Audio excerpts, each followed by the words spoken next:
26th at 5:50 p.m. And I'm here to call the meeting to order for Tuesday, May 26th. And we will be moving directly into executive session. There is a quorum present. Thank you.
Okay. For COVID-19 and the larger size. And this is medium. I know mine's a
see you.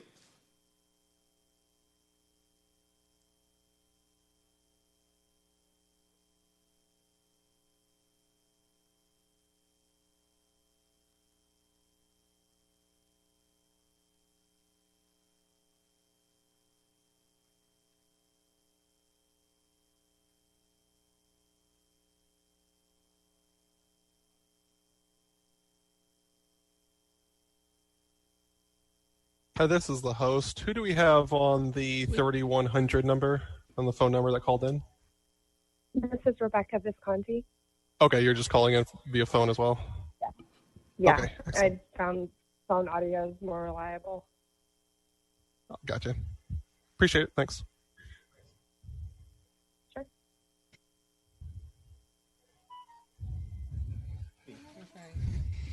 Okay, I think we have everybody back. So the time is 7:01, and we will move into work session. The first item is discussion regarding agenda items.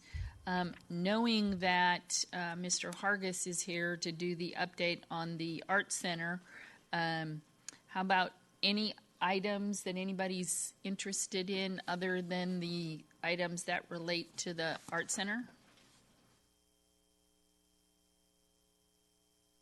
Okay. Follow-up discussion from the City Council retreat. Just a couple of things that I forgot to do when we had our retreat in our very unusual situation, virtual, and then sitting around that table. This is a DVD op. That was Julian. That was in the hacker. That was Julian. Okay. Is one, we did not go over house rules, and so I don't have those here, but I just would remind everybody to check the house rules that we have and make sure that everybody's comfortable with them. And then the other thing that has come up, I think 2 or 3 times over the last several months that I have forgotten to mention is when we're sending information to each other, let's try to send it through Mike, and it can either go into tidbits or from Mike directly, because I think it's easy for us in today's world, especially now. Reply all is kind of our norm. I hate to use that word. I'm not using that word. It's our default. Thank you. And in our particular situations, for us to reply all and then have a conversation start just gets us in a world of hurt. So just a reminder. And then the actual situation, I think, was kind of uncomfortable for everyone. Hopefully the next time we have to do a retreat, we will all be in the same room and we can actually look at each other and have conversations. We could see the people virtually.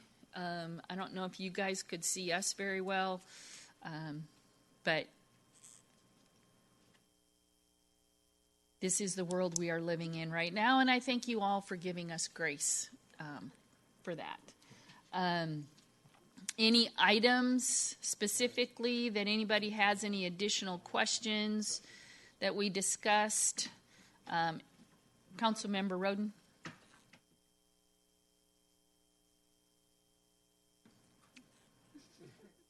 Thank you, Mayor. Just kind of similar to your comment there, I think I'd like to understand whether the council will continue to agree on an approach that we've had in the past that's worked well, and that is when either citizen or someone else emails the entire council asking a question. In general, we've let the city manager and or the mayor speak for council. I know sometimes I have to sit on my hands because I think I know the answer, and I always want to be responsive. But I think we set ourselves up to have conflicting answers sometimes.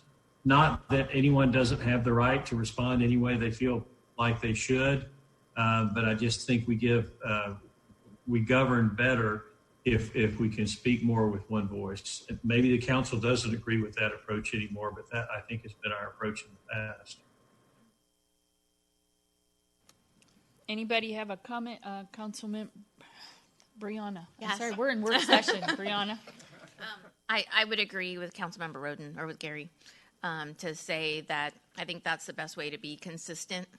And Mike and staff do a great job of looping that into the tidbits for us to see what those responses are, so we know it's been taken care of. And again, while yes, we're all capable of answering the questions, I think it's just important because we may not have some background information, or maybe they already had gotten the answer from staff. Just to avoid any conflict or confusion, I think it's just best to go through that route. So I agree with that. Anybody else have a different opinion? Nope. Consenting opinion? Okay. Thank you, Gary, for that. Anything else? I think I like looking up there better than looking down here. Yeah. Any other? Okay.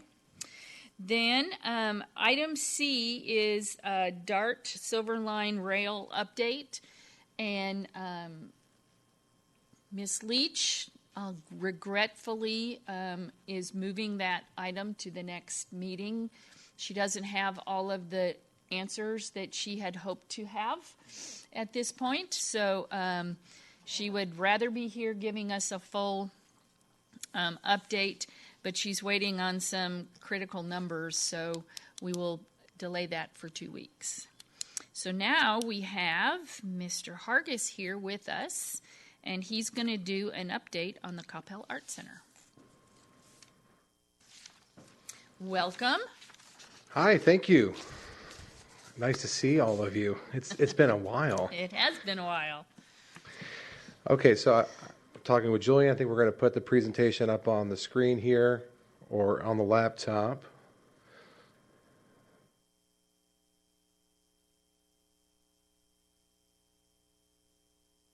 There we go. So thank you, Mayor and Council, for letting me give you an update tonight on the Art Center. It has been a while since we've had a chance to regroup, especially after everything that's happened, and it's been quite a bit. So I wanted to fill you in on where we have been on a staff and on a project and rolling this out to the community. Let's go to the next slide, Julian. We can go to the next one. So I'll first touch on construction.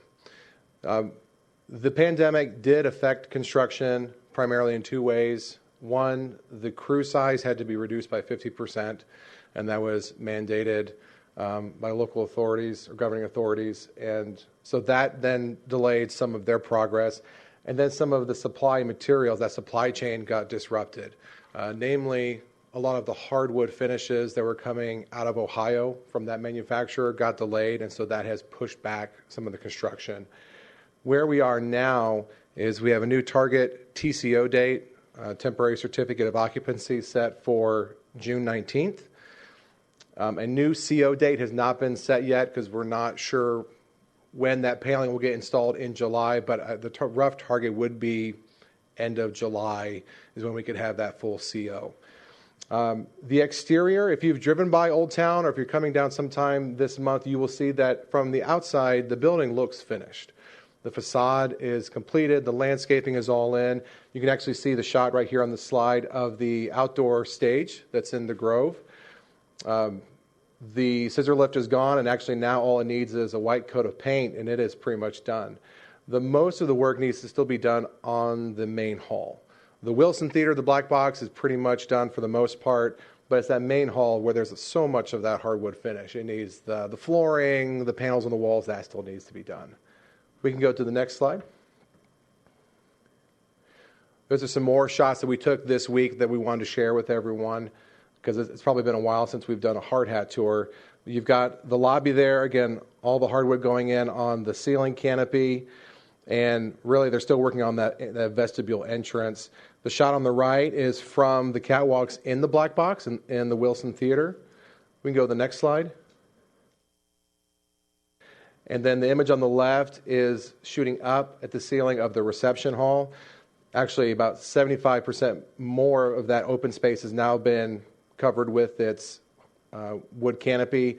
And then on the right side, that's the main hall. It doesn't look much different than that, honestly. The stage is pretty much done with its theatrical systems. They're putting in the flooring. All the seats are right there in the middle, all bagged up. And that's because they're the last things to go in. We have to put all that wood paneling in. Next slide. So now I'm going to transition from construction into a programming update. As you all know, we had to cancel grand opening and as well as all of our summer ticketed performances. And that included content that we were presenting as well as content from our resident companies, our local art groups. We've been successful at rescheduling, I would say, 85% of all that content. It's moved into December or in 21. There's still just a couple stragglers that we're trying to work out with the agents, but we did a calendar review with the resident companies and we did shift all of their seasons successfully with minimal disruptions. Now, in between now and September, which is our new tentative date for a rescheduling of grand opening, that's a lot of time. And we felt that we needed to create that pulse, that connection with the citizens and not just sit empty. And so there is a new event series that we have teamed up with special events called the Drive-In Movie Series over the summer. And it's a fun concept. It's going to be held in the west lot, the new lot that was poured for the center, and maintaining social distancing so people can come in, stay in their cars, and every week from June 20th to August 22nd, we will show a drive-in movie on a big 50-foot inflatable screen. And those titles range from Indiana Jones to Duduni Char to Coco, Back to the Future. There's a little bit of something for everybody. And the price point is low at $10 a car. And we are going to be practicing contactless transactions with food and beverage and tickets. And then we're also encouraging everyone who comes to the drive-in to beforehand go get a to-go meal from one of our Coppell restaurants and then come see the show to really boost that buy-in Coppell program. So that kicks off here. We'll be announcing that here at the end of this week, and we're pretty excited at what the feedback is going to be for that event. And the last bullet point, like I mentioned, we are looking at a new grand opening date in late September. That new grand opening will look very different from the one that we had planned for May. You know, there's not Chenoweth there or Rodney Atkins. We are restructuring it so it's flexible because we just don't know what the restrictions are going to be at that time. We are looking at keeping a band that we have already booked for that Friday, but then also really focusing on the resident companies and the art groups for that weekend. And still having the ribbon cutting and some of the other fun social events. But we want to position ourselves to be able to operate at 50% capacity, 75, just whatever the restrictions are at that time. And that's what we have for programming. And really those two camps really have what the staff have been focusing on is construction and programming. So with that is my update. Are there any questions that I can answer for you? Questions? Alex, why don't you take just a few moments to kind of go over it, because there's, I think, 4 contracts on for the agenda tonight. Yes. So why don't you just take a little bit just to explain those? We got a little time. Yep. Sure. So the other item that we're bringing to council tonight is for your approval to fund for the 4 service agreement contracts that we need to operate the center. The four areas include food and beverage, an operator, custodial, who also doubles up as event setup and teardown crew, our event security services, and our parking management and valet operator. Those are the 4 areas that we are addressing tonight. And the reason why we are bringing this item to you tonight is that we are starting to get into that integration phase where we need to start pulling these vendors in. For example, our food and beverage equipment is going to start loading in about 2 to 3 weeks. It needs to be installed and inspected, and that food and beverage operator really needs to be there to supervise that, to make sure it's set up so they're set up for success. That drive-in movie series we were talking about, we are looking at having our parking vendor help us with marshaling the cars in with ingress and egress, and also using that custodial company to operate the bathrooms, which if we have our TCO, we will let the public use the bathrooms in the building and cordon off the rest of it, of course. So it's because we're starting to do that implementation phase, we really could use to have these agreements approved for funding for tonight.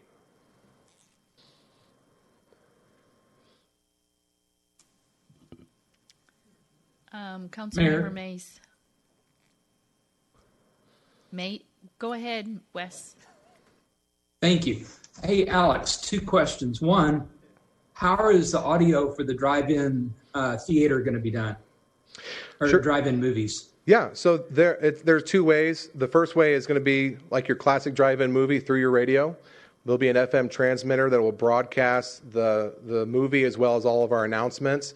But then at some point, say July, August, if restrictions loosen up and we're allowed to sell, socially distant spots on the west lawn, there's also a physical PA that the vendor is going to bring out. So it'll be through speakers and your radio. Okay, thank you very much. I remember going to drive-in movies where they had these little dongles that you hung in your car. So that was before FM radio. that you hang right there on your windows. Yep. Yeah. All right, second question. Do you have a date when you're going to be able to open for public use the front hallway for parties and receptions, the reception hall? Aside from internal functions that we're using to shake out the building, we're really not opening private rentals until after grand opening. So we're talking about after September, October. Okay, thank you. Mark? Hi, Alex. The question I have for you is the contract we're looking at for Lone Star Valet. See, that's budgeted at $100,000. I assume that is we pay a fixed fee per event. Are we going to be able to recoup any of that $100,000 we're budgeting? Absolutely. So the majority of these services are based on a variable cost model. The Lone Star parking one in particular, that one does have a fixed cost of the $1,000 a month management fee. But aside from that, those are all variable costs on the labor needed to do a resident company event, a show that we bring in, or a private rental. And with the business model and charging for self-parking and for valet, there will be profits on top of what we spend for daily programming. And then, of course, when you're talking about private rentals, that is definitely profit because we will be marking up that service to our clients. So I'm not going to tell you that it is a profit center from year one. It's not even going to be 100% cost recovery on year one. But the idea is by the time we get to year 3, that the parking could become a profit center for us. So we're going to lose money on this potentially for a couple of years? It's more of the cost recovery kind of look to it because we don't know what the volume of our patrons are going to be as far as using the self-park program, using the valet program. And every time we activate it, we do have to have, for example, 2 parking lot attendants for about 5 hours. So there is a somewhat fixed cost every time we activate it. And we don't know until we start operating the building with the shows what the consumer demands are going to be. But it is a variable cost. We don't have to activate it unless we're going to use it. So it's not only valet service, it's collecting the parking fee for the parking lot as well. Correct. During shows only. So that west lot is still free parking to the public when it's not during show hours. When it's a show day, let's say it's a Friday night performance, at 3 o'clock in the afternoon is when the vendor would start to commandeer the lot, so we could then open it by 6 o'clock. But if there's not a show going on that day, that lot is open to the public. And the other revenue driving factor to the parking program is that it allows us to then go pursue that sponsorship naming rights for the program. Whether you're talking about the McLaren, valet program, the Mercedes valet program, we can't go after that sponsor if we don't first have a contractor facilitating it. Thank you. Sure thing. Gary, did you have a question? No, I'm sorry. I thought I saw you wave your hand. No, I think Mark got it answered. I was just curious if we had enough parking, why we needed parking attendants at all, but Alex answered that well. Thank you. Any other questions? I know you're chomping at the bit. It's one thing to be just going through your normal routine and things slow down or stop for a time bit, but when you had this grand opening and everything else set up, and then all of a sudden it's like stop. Slam on the brakes. Yeah. The facility looks great from the outside, and you're right, it does look like it should be open and ready. So we might have you, I know you're on social media a lot. Have you been showing people what the inside of it looks like? We're just now starting to kind of come out of our hole, so to speak, because everyone has a lot to say about how they are handling the pandemic response. So there's a lot of chatter, a lot of noise out there. And while we were still under construction and not having a lot to show, we wanted to let the others do their speaking. So now that we have the drive-in summer movies to promote and some of these bigger milestones construction-wise are being checked off, you'll start seeing more activity on social of us opening that up. Okay.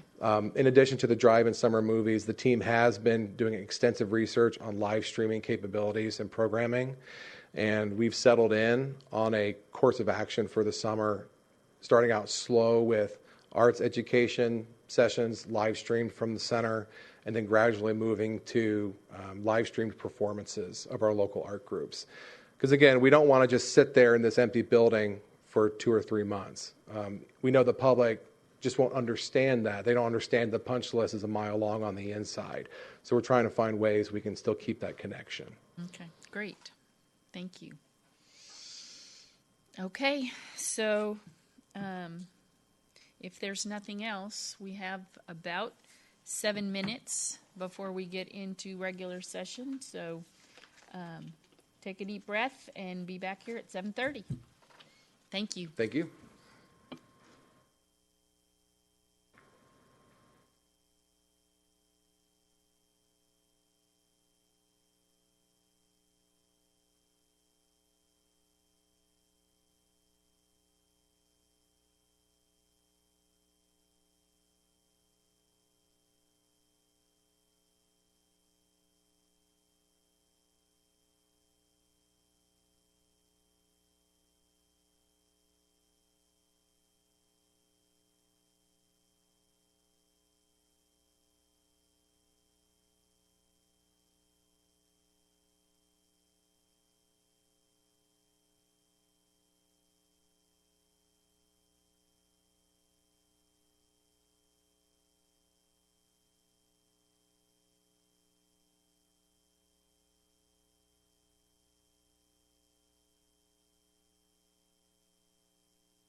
Excuse me, everyone. The time is 7:31. So we will move into regular session. Tonight, Councilmember Bijou Matthew will help us with the invocation, and then you will see us remain standing for the Pledge of Allegiance. Thank you, Mayor. Let's pray. Let's bow our heads. Eternal God, our Lord, we give you honor, praise, and thanks for the wonder of this day and for your sustaining love. God, in the midst of pandemic COVID-19, we still give you praise for those who are in the business of saving lives. Doctors, nurses, mid-level providers, ventilator technicians, firefighters, police, and first responders. Give them the strength to execute their craft with excellence. O God, we ask for your presence and oversee City Council proceedings. We pray for our mayor, City Council members, and dedicated staff. O God, guide us to make the right policy decisions to create an environment for business to prosper, excellent quality of life for our residents, and safe and secure place to raise a family. We ask your blessings on our city of Coppell. In Jesus' name we pray, amen. Amen. Please join me in the Pledge of Allegiance. I pledge allegiance to the flag of the United States of America and to the republic for which it stands, one nation under God, indivisible, with liberty and justice for all.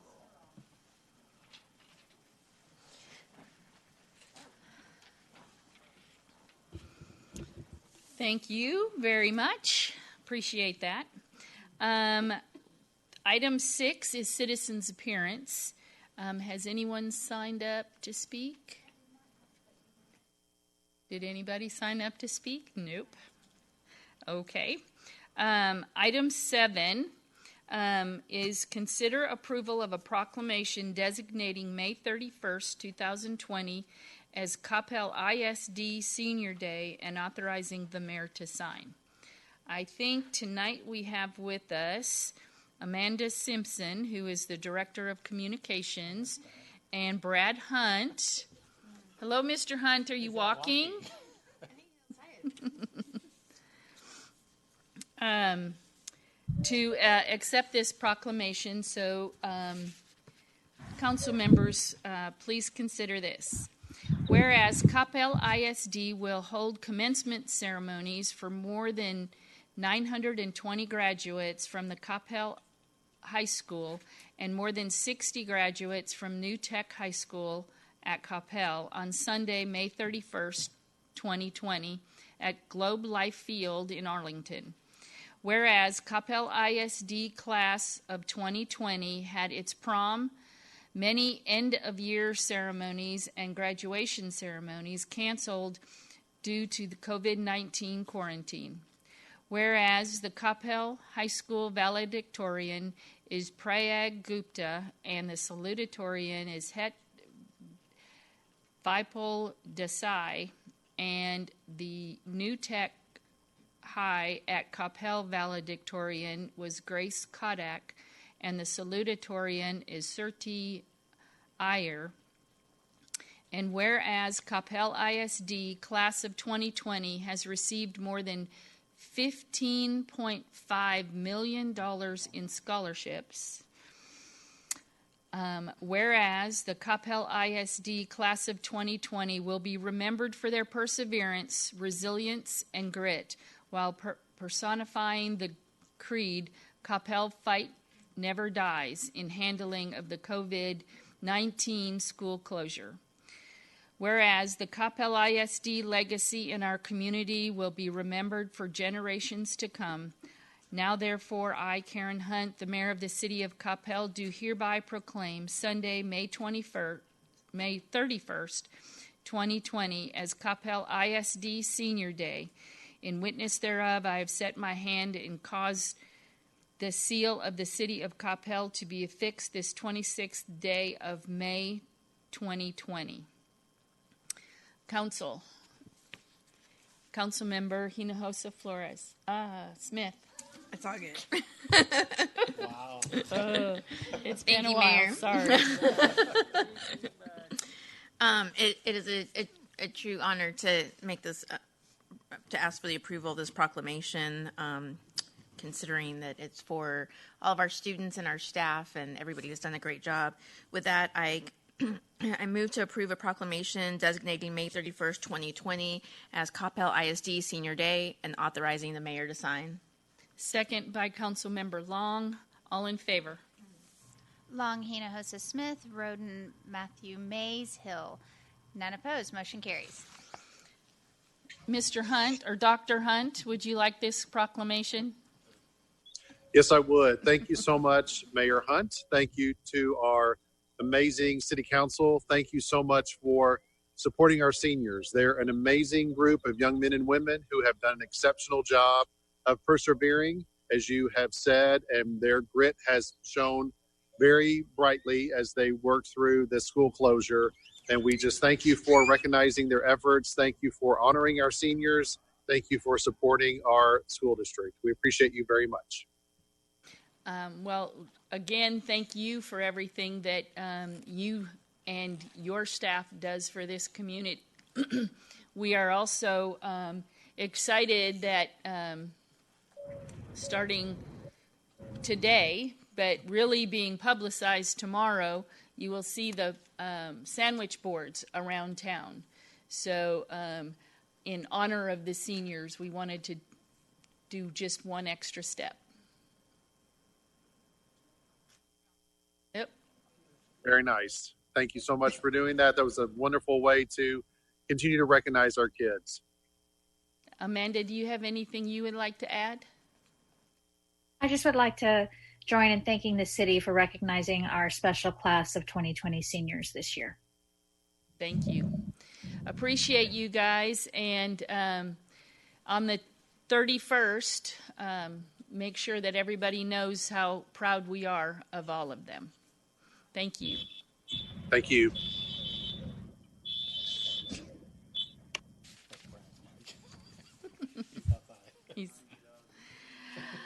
Okay. Item 8, the consent agenda.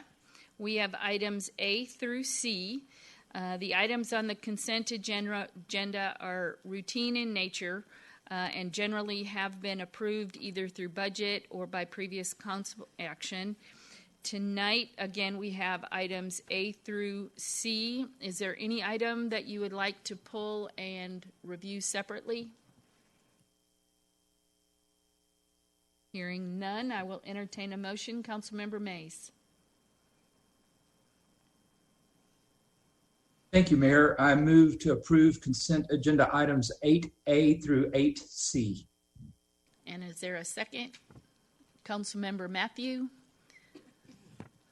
All in favor? Long, Hinojosa, Smith, Mays, Roden, Matthew, Hill. None opposed. Motion carries. Thank you. Item 9 is a citizens agenda request. Tonight we have Rebecca Viscotti present with a presentation requesting the City Council to amend the current ordinance against backyard chickens to allow up to 4 hens on a lot under 7,500 square feet and 6 hens on lots over 7,500 square feet, and to prohibit roosters. Welcome. I just want to let you know that what we will do today is listen to your presentation. This is a request to amend an ordinance. So our typical action would be then to take it to work session and then move forward from there. Okay? Understood. So Yeah. you welcome. I'm glad you're here. And Thank please you. state your name and address for the record. It's Rebecca Visconti, 521 Arbor Brook Lane in Coppell. If you want to move to the next slide, I think, am I controlling the slides? No, okay. So just a little bit about myself to start out with. I am a professional. I'm Assistant Vice President of Digital Marketing and Analytics at GM Financial, which is based out of Irving. I'm a very passionate mother and wife. You can see the picture of my family here. I have an MBA from UTD, an undergraduate degree from UNT, and I graduated from McKinney High School back when there was only one. And on the side, I'm also an instructor at SMU. I do that in the evenings a few times a year. And just an interesting fact that kind of ties into the topic today. At one time, I was an owner of a 30-acre sustainable farm in East Texas. It was called Earthstead Farms. And, I still worked in my corporate career at that time remotely. But at the time, I raised anywhere from 50 to 200 chickens that were, pastured and, raised sustainably and humanely. So, I'm very passionate about this particular topic. I got into that in part because of, some of the items that I'll list today. I love gardening. I have some raised beds in my backyard, and just ties into my appreciation for backyard chickens as well. And just, it's also just a fun fact. I'm a former State Department employee. I served in Bangladesh for several years and speak fluent Bangla. So if you want to move on to the next slide. So the first point I want to make as to why backyard chickens, I think, are crucial for families today. I have 2 young children, and there's nothing more valuable to me than educating my children, especially on areas about food and where food comes from. Small children get very excited about growing their own food to eat. They learn responsibility from helping take care of animals. They learn empathy for those animals, especially when it comes to animals that provide food for us. I see Coppell, and I think of Coppell as a very family-friendly community. There's a lot of support for activities and engagement with young children. So I think this really plays well into the way we want our community to be seen. My young children love to go collect eggs from chickens. They enjoy helping take care of them, those sort of things. So there's a lot of life lessons there. And I've got a couple of references here just on some educational materials to read about the value that they provide to children and families. Okay, you want to move on to the next slide, please? Nutritional value is a big point for me. This was one of the main reasons I personally started the farm that I used to have. Backyard chickens and just pasture-raised chickens in general, their eggs have a much higher nutritional value.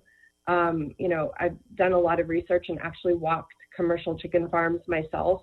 The way that animals are raised in commercial factory food farms is abysmal, pretty horrifying. So bad that I couldn't even enter one of the facilities because the smell was so bad. So that made a strong impact on me. I realized that the quality of the food comes in large part to the way the animal is raised. Chickens were meant to be raised in more of a backyard, lifestyle. And so the science behind it is that chickens that are raised in pasture or in your backyard have more vitamin E, more beta carotene. I've got lots of stats here. I'm not going to read each bullet point here, but suffice to say, study after study after study has proven these points. Another big point that I'd like to make is all of us noticed, given the recent pandemic, that staples like milk and eggs very quickly disappeared from the grocery store shelves. And for me, that was a big wake-up call that without the ability to have an easy to raise food source for my family, that could be pretty devastating. So having that reliable food source is a big point, that I think goes into this topic. Again, I've got a reference there for some of the nutritional information around backyard eggs. You want to move to the next slide? Environmental benefits. Chickens create excellent fertilizer for gardens. Again, I'm an avid gardener. Chicken fertilizer is very valuable for my garden and helps produce a much healthier vegetable garden. They're also a great garbage disposal. I don't think a lot of people know that, but I'll take things like the scraps from when I've chopped up vegetables, or the core of an apple, or stale bread. And chickens love that, and it keeps them healthier. The eggs are even more nutritious when they're eating scraps like that. So it can help reduce food waste. And then they also control bugs and weeds naturally. They love certain weeds that grow in lawns, and they'll help keep those back. And, I think bug prevention is a thing that Coppell could pretty well use in certain areas. I'm in a very heavily treed area. We have terrible mosquitoes in this area. I think that chickens could help reduce the mosquito population, in fact. And then just some reference here for the environmental benefits and benefits of owning chickens in general. Okay, if you want to go to the next slide. I did my research. This is not an all-inclusive list, but this is a list of some of our communities that surround us that do allow chickens. And the strictest policy out of all of these was they allowed 4 chickens per household. So you can see some of our very nice neighboring cities allow backyard chickens. We've even done reached out to some of the cities themselves and got some feedback from them. You'll see some information in this deck later on. But pretty much every single one of our neighboring cities does allow backyard chickens. Okay, we want to continue on. I've got details around this. Sorry, let me move the video here from over my slide so I can see it. Southlake, they allow, they have no limit on the number, which was a little surprising. And they even allow roosters, which I'm opposed to roosters in urban areas. So you'll see in my request that I'm specifically asking that we don't allow roosters. Flower Mound has one of the most strict policies, or they're one of the 2 most strict cities. They only allow up to 4 chickens and no roosters. And then they do have, you'll notice some of the cities have some specific custom mentions in their ordinances around what type of poultry are allowed. Some allow other types of poultry, some limit it to only chickens. Irving, they allow roosters, but, and we'll get to that, some of the feedback that we got from their city. I'm not going to go into every single one of these, but I wanted you to see the breakout here of what the ordinances are per city. Carrollton, you'll see that they require a permit. That's not always required, but it did pop up here and there. If you'll continue to the next slide, please. Frisco and McKinney both allow up to 12. Allen is another one of the cities with one of the strictest policies, only 4 hens in total. And they specifically call out the HOAs take precedence over the ordinance, which I also personally agree with. If a person chooses to buy a home in an area that has an HOA that is opposed to it, I'm fine with that. And then Dallas also, they have no limit on the number of hens, but they do have general nuisance laws, and they also do not allow roosters unless it's been specifically requested for a show rooster. Continuing on. These are some quotes that we got from actual city officials when we reached out to them to ask them what their thoughts were around their chicken ordinances. So the city of Southlake was pretty good about, we got feedback from a couple of people. They said that the most common complaint they receive is for noise, but that's because they allow roosters. And that, that's something to definitely keep in mind. If that's the largest complaint you receive and you don't allow roosters, there shouldn't be too many issues to report. I think that one of the other pieces of feedback here was, they make sure to include some language around keeping the area maintained and clean, so that there's no issues there. Flower Mound, the city person there said that they were worried in advance of them allowing chickens that there could be issues with predators being attracted, and that they have not seen any overwhelming issues with that at all.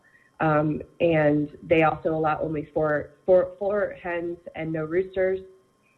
They also, called out that you would want to make sure that you do call out the other types of poultry if you only want to allow chickens, or if you want to spell it out and allow for others as well.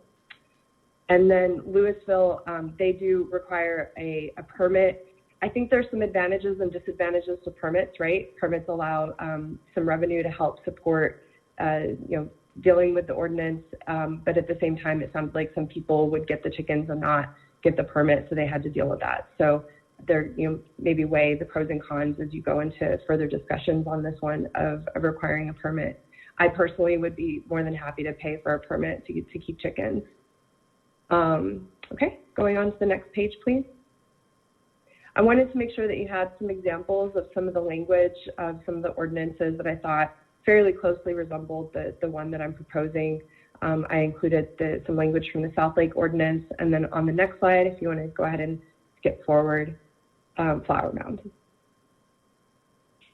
Okay, if you want to move ahead, we can always go back and look at these if you guys have any questions.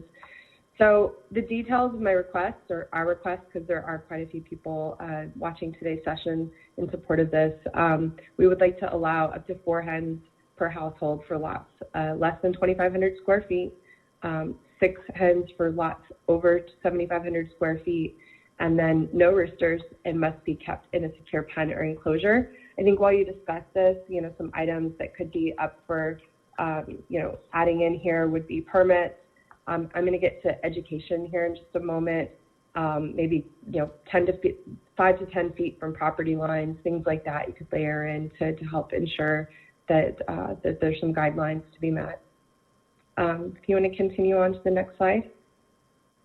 On May 16th, I posted a link to an online petition on some Coppell resident Facebook groups. So one was just the Coppell, Texas Facebook group that I'm sure you guys are aware of. Another one was a gardening group.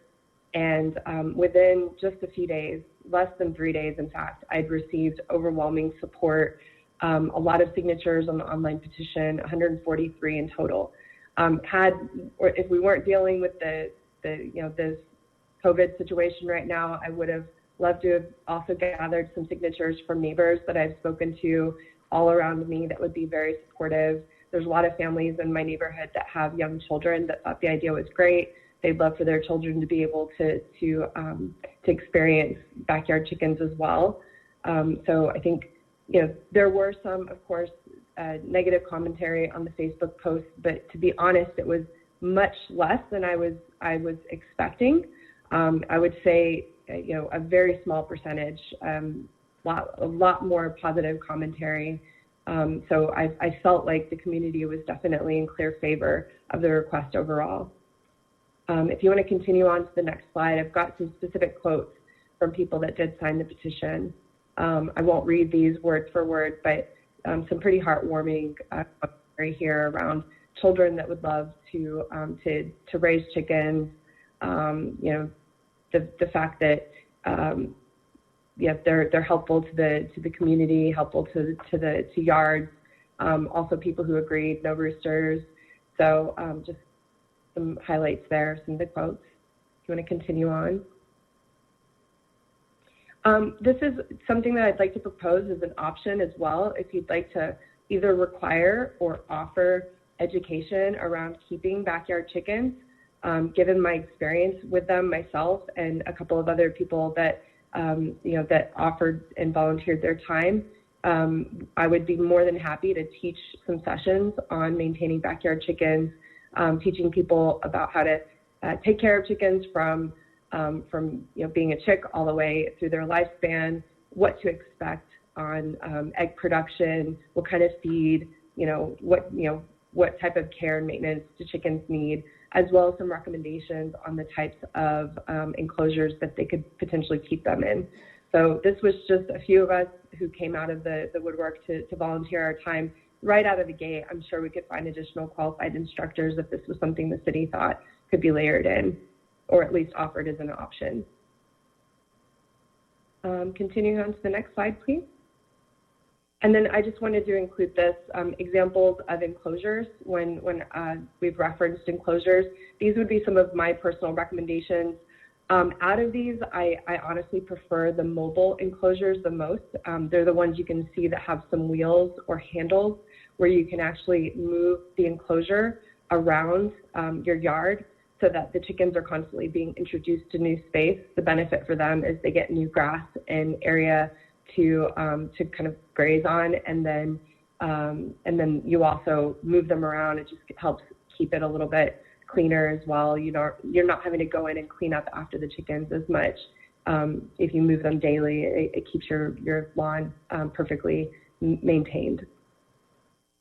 So with that, I want to open it up for questions. Definitely open to answering any questions that any of you might have on this. Well, thank you very much. Are there questions from council members?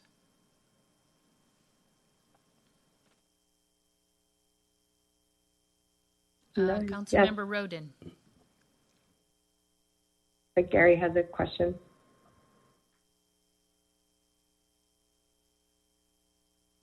Yes.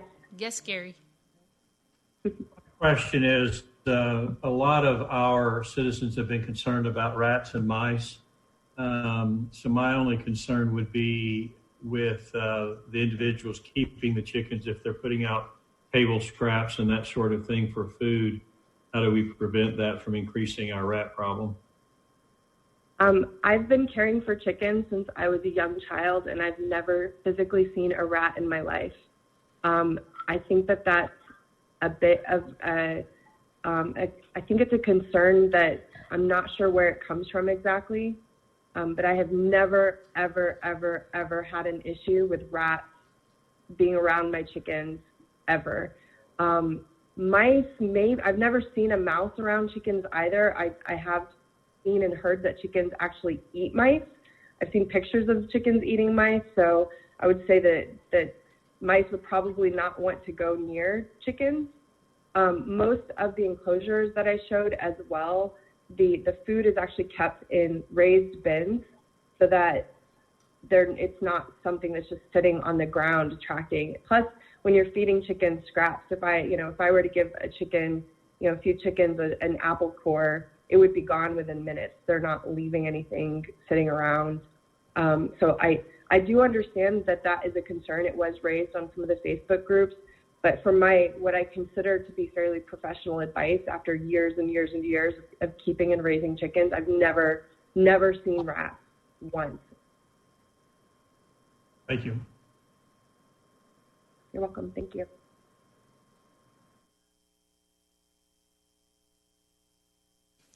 Can you tell us some of the other concerns that were raised in your explorations? Yeah, smell was one that was raised, and I think by limiting the number of chickens, you alleviate that concern. And we actually didn't get any feedback from the cities that we reached out to that smell was ever an issue. So I think, again, by limiting the number, ensuring that you don't have people keeping too many chickens in their yard is helpful. But I think that it's probably a concern that the only time I've had issues with smell and chickens was when I went to the factory commercial chicken farm. I've never had issues with smell in a backyard setting or in a pastured setting or anything like that. So if it had been something that any of the other cities had raised, I would be a little bit more concerned with it perhaps as well. But given that wasn't something that any of the other cities that we reached out to referenced, I'm sure it's a fairly uncommon issue. Councilmember Yes. Mays. Oh, Thank you. One of the things I saw on one of the forums, and I can't tell you where it was about the disposal of the excrement. What do you do for that? I'm sure you probably compost, but not everybody's going to do that. I do. Another option is it depends on what type of enclosure you keep them in. So some of the ones that I showed in the picture, they have these trays that fit into those mobile chicken tractors that capture the fecal matter. You could bag it and throw it out. You can dig a hole and bury it in the ground. You can compost it. You can, if you don't have dogs or anything where you're worried about, you could just put them into your directly into your flower beds and mix them in with your mulch. Lots of options there. It's really not smelly. I mean, dog poop smells worse than chicken poop from my experience. So it's not something that I think is a big concern to have to deal with. But lots of options there. And if you're doing a mobile situation where the chickens are moving constantly, you're really not having to clean up their poop much, because it's bird poop, it's wet, and it just kind of lays and quickly goes into the yard. Thank you. You're welcome. Any other questions or comments? Well, thank you again very much. We will look at this again, and per your request, it might be, I don't know what information that you have sent, other than, did you send your digital, I guess, petition? I did. I sent over the list of petition signatures. Okay. I sent copies of the ordinances from all of the surrounding cities, just as reference material. Okay, thank you. And we will look at this in the future. Thank you very much. Thank you. Appreciate everyone's time tonight. Mm-hmm. Good night. Good night. Okay, items 10 through 14 are all having to do with the Art Center. So item 10 is the update on the Art Center. Item 11 is consider approval of an agreement with Andy Frayne Services for contracted security services for the Art Center, not to exceed budgeted annual expenses of $87,000, and authorizing the city manager to sign all necessary documents after legal review by city attorney. Item 12 is consider approval of an agreement with Entrust for the contracted custodial services for the Art Center, not to exceed budgeted annual expenses of $62,000, and authorizing the city manager to sign any necessary documents after review by city attorney. Item 13 is to consider approval of an agreement with Lone Star Valet for the contracted parking services for the Art Center, not to exceed budgeted annual expenses of $100,000, and authorizing city manager to sign all necessary documents after legal review of the city attorney. And item 14, consider approval of an agreement with the Culinary Arts Catering for contracted food and beverage services for the Art Center, not to exceed budgeted annual expenses of $45,000, and authorizing the city manager to sign all necessary documents after legal review by city attorney. Mr. Hargis, welcome. Thank you very much for the time tonight, Mayor and Council. Sorry for the mouthful there. That was a lot. Okay. Thank you, Julian. I appreciate that, getting the slide up. So thank you for the time tonight. I am here to present the review of the contracted service agreements that the center needs to operate the facility on an annual basis. And as staff, we are requesting council's approval for funding and after legal review for city manager to sign. Because we went through all four of them slated, is it okay if I go through all four of them in one presentation? Yes. Okay. That was the plan. I thought so. I just wanted to make sure. Julian, if we could bring that one back up again, then I'll start stepping through them there. So as he's pulling that up, I'll just summarize real quick again. We can go next slide. Oh, sorry, that's the operations update. Julian, if we can do the next one. There are four service vendor agreements that we are looking at tonight. One is for food and beverage, one's for custodial, security, contracted services, and then for our parking lot management and valet operations. So here we go. So starting with the overview here, those are the four services that we are looking to approve for tonight. We conducted 4 different RFPs all at the same time, and that was a lot of fun, and procurement was a godsend in helping us do this and shepherd us through this process. And in the RFP process, the center team also brought in a lot of teammates from other departments and divisions who were subject matters in those areas. For example, when we were searching for our custodial vendor, we had Steve Shore come on board to help us vet those vendors, and then special events with the parking management, and et cetera. And so the selection for those vendors were based upon a best fit criteria. That best fit criteria summarized is basically, do they provide excellent service? What is their stance and philosophy on customer service? Because that is paramount to us here at the city. What are the rates? Because we want to make sure that we are getting the best rates possible for our operations and the citizens. And then their experience. Can they handle the volume that we want? Have they been tested? And based upon all those points of criteria, the 4 vendors that the committee settled on check all those boxes. And the reason we are asking for your approval tonight is because we are at that juncture with the center that we're starting to get back into the building, and we need to start integrating these vendors into our operations. For example, food and beverage equipment is being loaded in about 3 weeks, and we really need Culinary Arts Catering, who's going to be operating that equipment, to oversee the install and inspections to make sure it works for them. So we can go to the next slide here. Let's start first with our food and beverage provider, Culinary Arts Catering. Next slide. So these were the deciding factors that the committee rested upon to select this vendor. First and foremost, it's a 3-year agreement. Typically, we prefer not as long of a term of a contract, but considering the amount of investment in labor and some equipment that they have to then purchase, like a point of sale equipment, the 3-year agreement was a fair model for us to both compromise on. Some vendors that responded to the RFP wanted a 5-year agreement, so we definitely appreciated Culinary Arts' flexibility on the 3-year. They are a Dallas-based vendor. Their headquarters in Addison, and they are very well organized and very well established. They've been servicing the DFW area for decades. They have their own kitchen facility. They own their own equipment, supplies, and trucks. They have 3 entertainment venues, or 3 special event venues that they manage, mostly for weddings and corporate meetings. And then they had a full sales team when we went and did our site visit.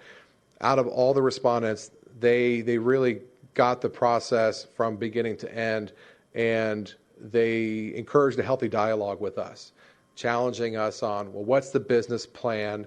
What are you thinking? What's the price point? What do you think your customers want? Because for them, they had a lot at stake, and they wanted to make sure we knew what we were doing. And I greatly appreciated that. And then as far as the tastings and the food, because it's all about the food at the end of the day, in the customer experience, one of the best tastings that we had. And again, very, very thoughtful on what the packaging is going to be like, what's the right portion sizes and cost controls. It was a great dialogue. They're also very capable with a variety of cuisines. You know, they can do your standard box lunch. They can do your plated dinner. They also specialize in kosher catering. And when it comes to Indian palates, they can do it, but they prefer to work with one of their designated partners where that's what they do every day, is that kind of cuisine, you know, to make sure that it is authentic to those palates, which of course for us is very important, that we provide food that is enjoyable by all citizens here, you know, in this city. Current and previous clients include the Eisman Center and the Granville Arts Center. This Culinary Arts has provided concessions and catering for both of these facilities. We like the fact that they had done both. Lots of respondents that chimed in. They usually were heavy one way or the other. You're either really great on catering, or they just did concessions like your burgers and hot dogs and fries at a football stadium. We wanted someone that could do it refined and succeed at both, and they did. We'll go to the next slide for the rates. So there aren't any fixed costs in this agreement, because the vendor, they are responsible for the cost of the labor, additional equipment they need to purchase to operate the facility. It's more on a commission base of revenue coming to us. And the commission structure is as such. For concessions, if it's food and non-alcoholic beverages, that's what the NABEV stands for, we get 8%. And this is on gross sales. For alcoholic beverages, it's 15%. And then when we go to catering commissions, That evens out at 15% across the board, with 8% for equipment rentals and other services that they can bill. In the agreement, there is also an incentive where if catering sales go over $100,000 in a year, then our commission percentage goes up to 18%. You will see in the proposal, it says that this agreement is not to exceed $45,000. That is because we will still have to purchase food and beverage from them. And that's for backstage hospitality for artists. It's for food for the VIP lounge, small internal events that we will hold. So there is a cost that we are purchasing from them, but for the most part, this is a revenue-driving agreement. Any food and beverage that we buy, the city buys for events, it's at a 20% discount across the board. That was one of the terms we negotiated. And that is culinary arts catering. Before I move on to the other ones, does anyone have any questions about the catering agreement? Councilmember Matthew. Thank you, Mayor. Question for you. You mentioned the Indian cuisine. Yes. So these people will subcontract to a restaurant to prepare the food? Not a restaurant. It is an Indian catering company that they work with. Okay. And just a comment. When we do that, just a vegetarian meal should be also available. Absolutely. Yeah. Yeah, and Yossi, who is the owner of Culinary Arts Catering, when we did our tasting, a good portion of it was vegetarian options with a lot of Asian influences in there to drive those flavors. It wasn't just, beat you over the head with meat and dairy. Okay, thank you. Any other questions? Hearing none. Okay, well, let's go to the next slide then, Julian.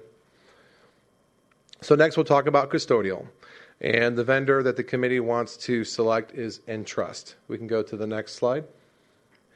The deciding factors for choosing this vendor was, one, it was a one-year agreement, so that's much more in our comfortability zone. There is an automatic renewal in that term. They are a Dallas-based vendor. Again, we gravitated towards vendors that were local. We liked the idea that we could drive 15 minutes down the road, have those conversations, and it would improve communication. They were one of the vendors that provided the lowest rates for labor and equipment and supplies. The vendor does not bill for overtime. That's always a plus. Current clients include the AT&T Performing Arts Center and AT&T Stadium. Those are, of course, massive operations, and if they can handle those operations, I'm very confident they can handle a venue our size. The one caution we had was if we're sharing the account manager who runs those two facilities, will we get lost in the shuffle? And we were told that it's not just that one account manager, that he has multiple assistants to help divvy up responsibilities. And that, of course, if there's any lack in service, we can have the discussion about another dedicated person. This one is very relevant considering the times that we're in. This vendor was one of the only respondents who has hospital clients that is capable of a level 3 disinfectant cleaning. As you can imagine, COVID and the pandemic was top of mind when we were screening these candidates, and it's nice to know we have that in our back pocket if there were to be a rebound or any situation where we need to do that deep cleaning on that kind of disinfectant level. And then you'll also notice from the design of the building, we have a lot of windows, which means they have to be cleaned because they're about 28 feet tall. And this vendor was the most knowledgeable about the window washing process and how to do it efficiently. And as far as the pricing structures and budgeting, we are estimating getting the windows washed quarterly. Of course, we'll see how the Texas weather plays on the windows. That could increase or decrease, but that's the budget. Let's go to the next slide. Here are the rates for Entrust. Basically, you have your day-to-day general cleaning of the facility. You have your event staff, whether they're doing a pre-cleaning or they turn into porters servicing customers during the event. If someone drops a wine glass, they go and they clean it up, they take care of restroom issues, and then you have your post-event cleaning. And then if we need to bring them in to help the full-time and part-time staff with quick conversions for events, they have a setup crew They're at $20.10. And that's what I have for Entrust. Are there any questions from the council about this agreement? Councilmember Hinojosa Smith. Alex, you know what? One of the things I noticed here was that it was a 1-year contract with automatic renewal. Yes. And so that made me think, going back to the culinary, it was 3-year contract. What was the renewal on that one, or is there an option to renew annually, or how does that work? There is an option to renew annually, or if both parties agree, it can be renewed for multiple years if we want to at that point. After that point. Okay. Thank you. That just caught my attention on. Right. Yeah, thank you. Anyone else? Hearing none. Okay, then Julian will move on to the next one. So the next is for our event security, and the committee wants to select Andy Frayne Services. Next slide. The decision criteria for this vendor was there was a 3-year agreement. Again, not the preferred amount of time, but other respondents were looking at 5 years. So getting down to 3 years was, we appreciate the flexibility. This vendor is a slight departure from the others in the fact that they are a big national company. Again, we liked the customer service attention and focus of a Dallas-based company, but because they are so large and have been around for nearly a century, it means they're in a lot of properties across the nation. They can do economies of scale, and they came in at the lowest price points. That, coupled with their stellar reviews from their referral clients, we wanted to move forward with this vendor. Some other benefits with this company is their proprietary software that they created for managing their staff, whether it's for scheduling or it's for training. That alleviated our fears of them being this big national company. And again, we get lost in the shuffle being a smaller venue, and maybe they're just throwing the bottom tier candidates to service our venue. As they walked us through their training criteria and their standards, that put us at ease that would not be the case. Their current clients include AT&T Stadium and Dos Equis Pavilion, the outdoor amphitheater, and all their referrals from their clients were stellar reviews. And then, this is not the deciding factor, but it's a nice perk. They are such a large company that they have a warehouse in Houston that manufactures all of their uniforms for all of their clients. And that's complementary with the service. So if we want to get embroidered blazer vests for the security officers or polos that can be custom branded, we can. And that's included in the service. If we go to the next slide, these are the pricing rates for the security staff. Your general officer, you have your regular and overtime rates. If you need a supervisor, if we have multiple events going on, that will be the case. You have the rates there, regular and overtime.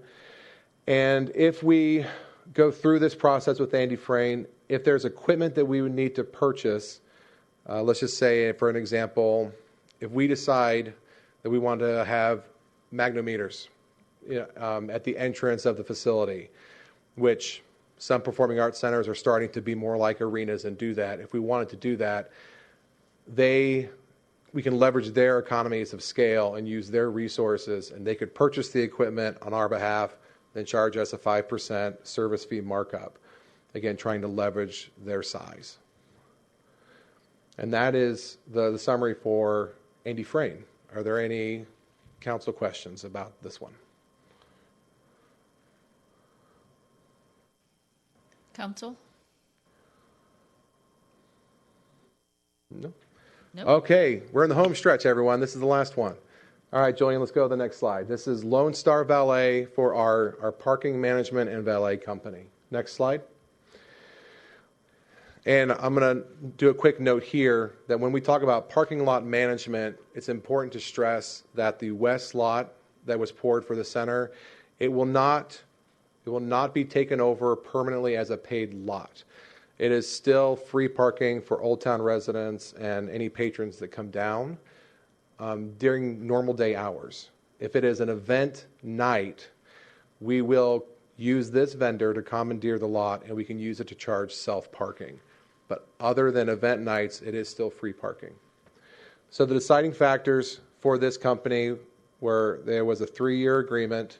The Dallas-based vendor that serve a lot of high-end clientele and venues here in the area, and their approach to customer service is phenomenal. It's right there on par with how we philosophically believe in treating the customer.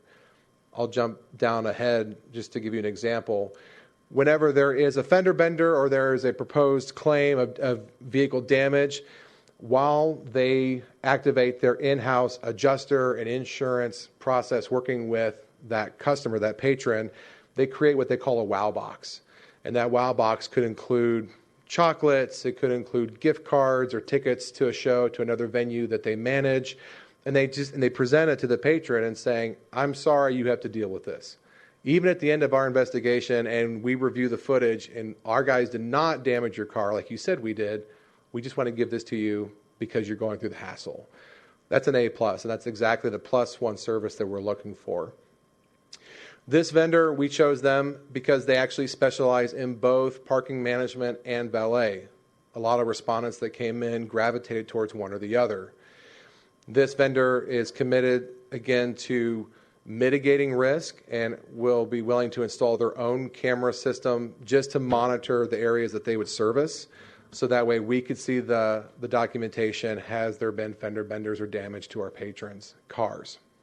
Their current clients include Mercedes-Benz of Plano, Legends at the Star, and FC Dallas. Let's go to the next slide, Julian. These are the pricing rates for this vendor. So the $1,000 per month management fee, that out of all the vendors, that is the one fixed cost that's there. All the others are variable that are as needed services. So for year one, if we do a show or a resident company does a show, the rate that we will be charged for parking lot attendants and valet are $16 and $20 an hour respectively. If it's a private event, those rates go up. And again, the intent is that as we are coordinating that service for our rental clients, we will put a markup on there to aid in cost recovery of this program. And then as the years go through the agreement, there is a $2 per hour annual incremental increase on the center presented events.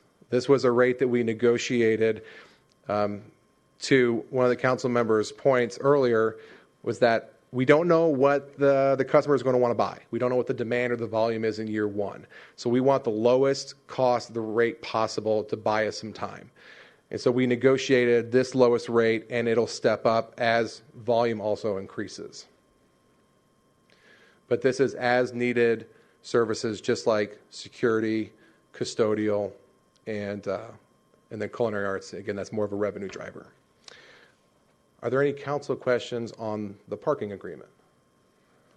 My question has to do with all of the agreements. Sure. So if someone is renting and having an event and they want food, is this an exclusive contract for the facility? If they want parking, is it exclusive for the facility? If they're doing, if they're having alcohol, they need security, all of those, are each one of these exclusive contracts? For the most part, yes. Okay. Let's just take a wedding real quick. Say you want to have a wedding at the center. For your food and beverage, it has to go through culinary arts catering. If there is a very specific culinary palette, whether it's for cultural reasons or dietary reasons, there are options for buyouts and alternatives to work around that, but that's negotiated between the client and culinary arts. When it comes to alcohol, however, that has to go through culinary arts catering. They will be the holders of the liquor license for the center to mitigate that risk. When it comes to security, if there's alcohol involved, Coppell police will be required, just like it is for any other events at one of our other facilities. The client will work directly with PD like they do at the senior center. If there's no alcohol involved or we just need supplemental security, it will be through Andy Frayne. And we will bill that, the staff will bill that to the client with a markup. And then when we're talking about parking, they can always use the free parking that's in Old Town. But if they want dedicated parking in the lot, say, hey, for my wedding, I want all 72 spots in the parking lot dedicated, we will charge them that parking. But if they want valet, same thing. We will then set up valet for them. Okay. Thank you. Any other questions? Comments? Okay. Do you have any final comments? Summary comments? Nope. No. So, Mayor, I'm sorry, Wes? this is Wes. I do have a question. Okay.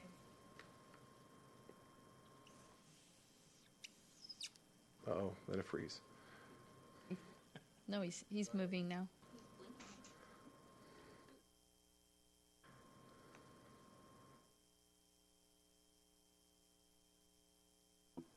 Wes, are you able? Oh, I'm sorry. My screen went blank, so I didn't know you were hearing me. Thank you. Alex, one question. Yes.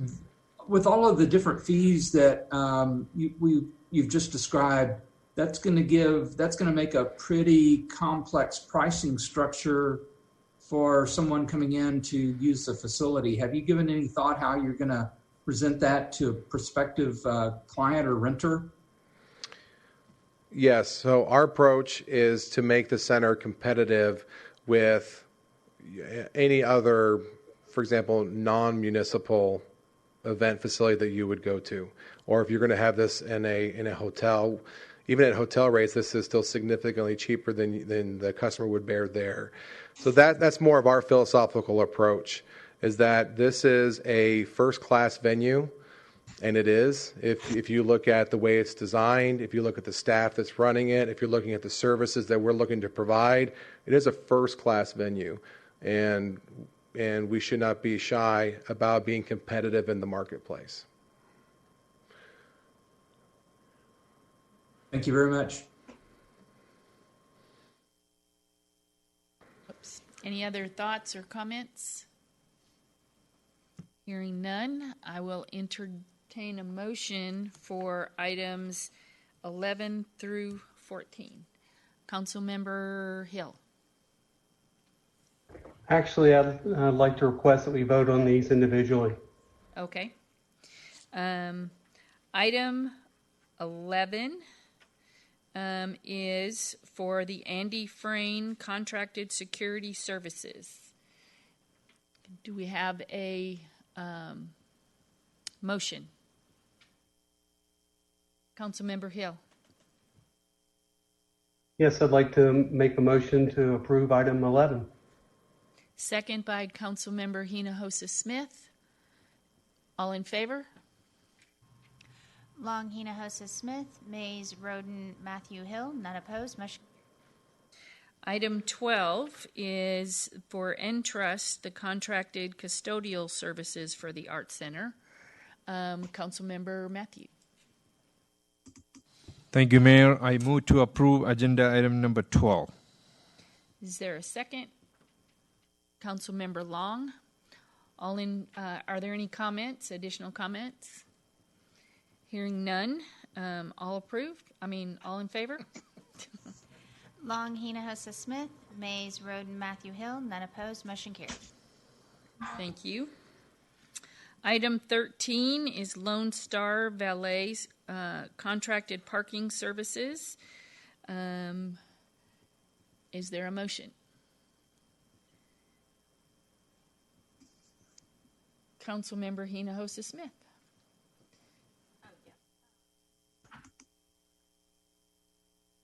Is there a second? Councilmember Long. Any other comments? Councilmember Hill.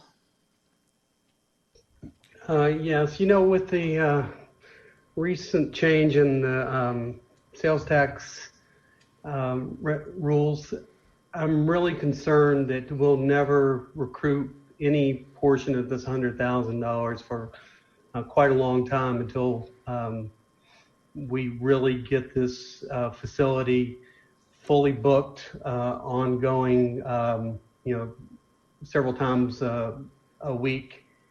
And I just can't see spending $100,000 of the taxpayers' money for this.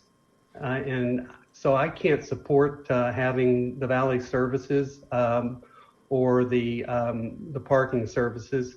There's only 80 spaces, and it's such a short walk to the facility. I think that we just should do without for the time being. In the future, we can add this as it becomes more viable, but I think right now it's just not the way to spend the money. Councilmember Roden.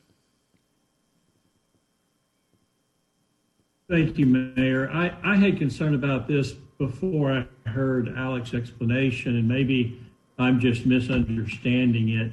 My understanding is that this is there only if we need it. We're not going to go spend $100,000.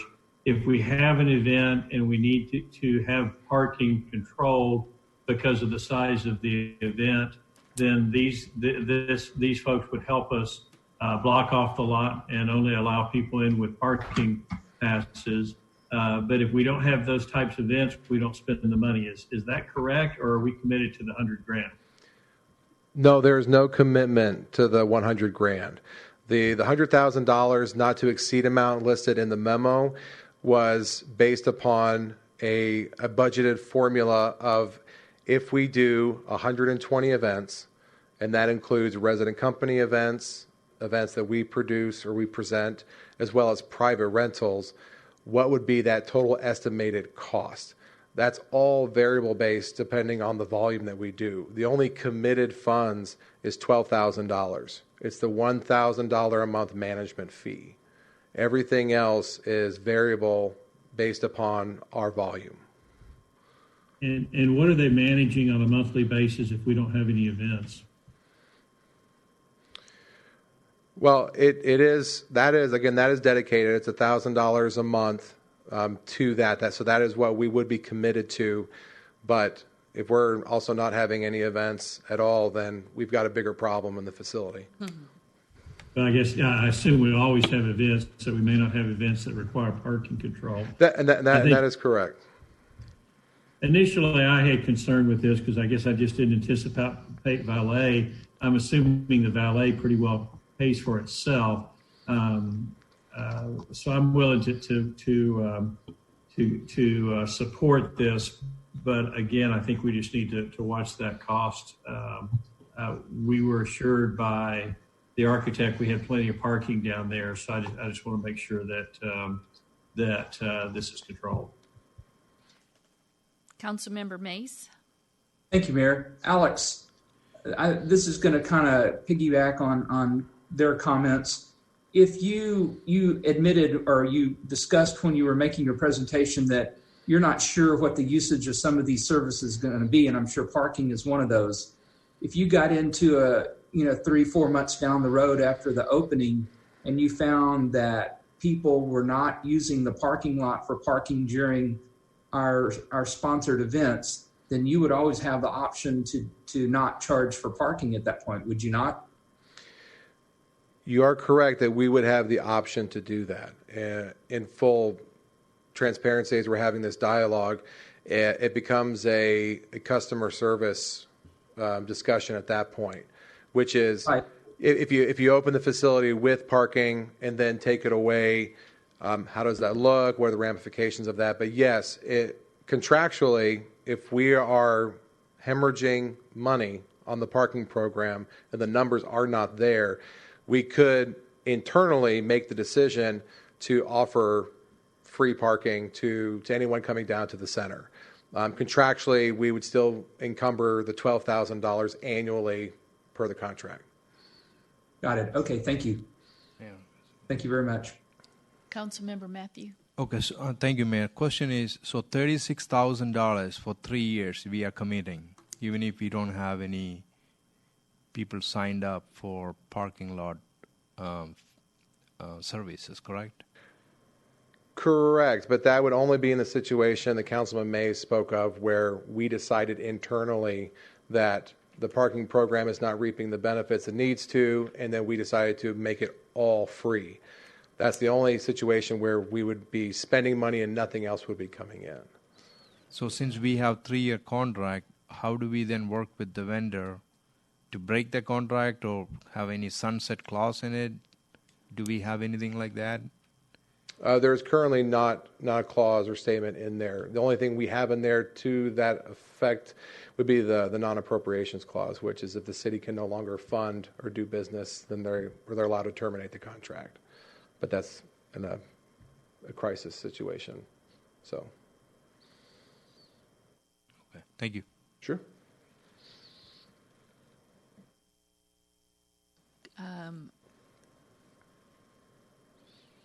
I see our city manager looking at the contract.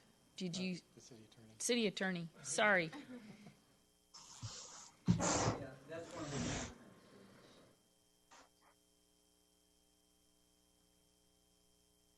Okay. if the program's not working out, now it's tell the city manager, we're not giving you, then we'll give them a certain notice provision. So Sunset, it's just there's a termination so with a in lieu of a non-appropriations clause. they in lieu. One of the things that our city attorney was looking at, because I'm pretty sure no one could hear him, was that one of his comments to the contract was he would like to add a termination clause in there, where there may be some kind of payment or time frame that is given to terminate the contract during the fiscal year.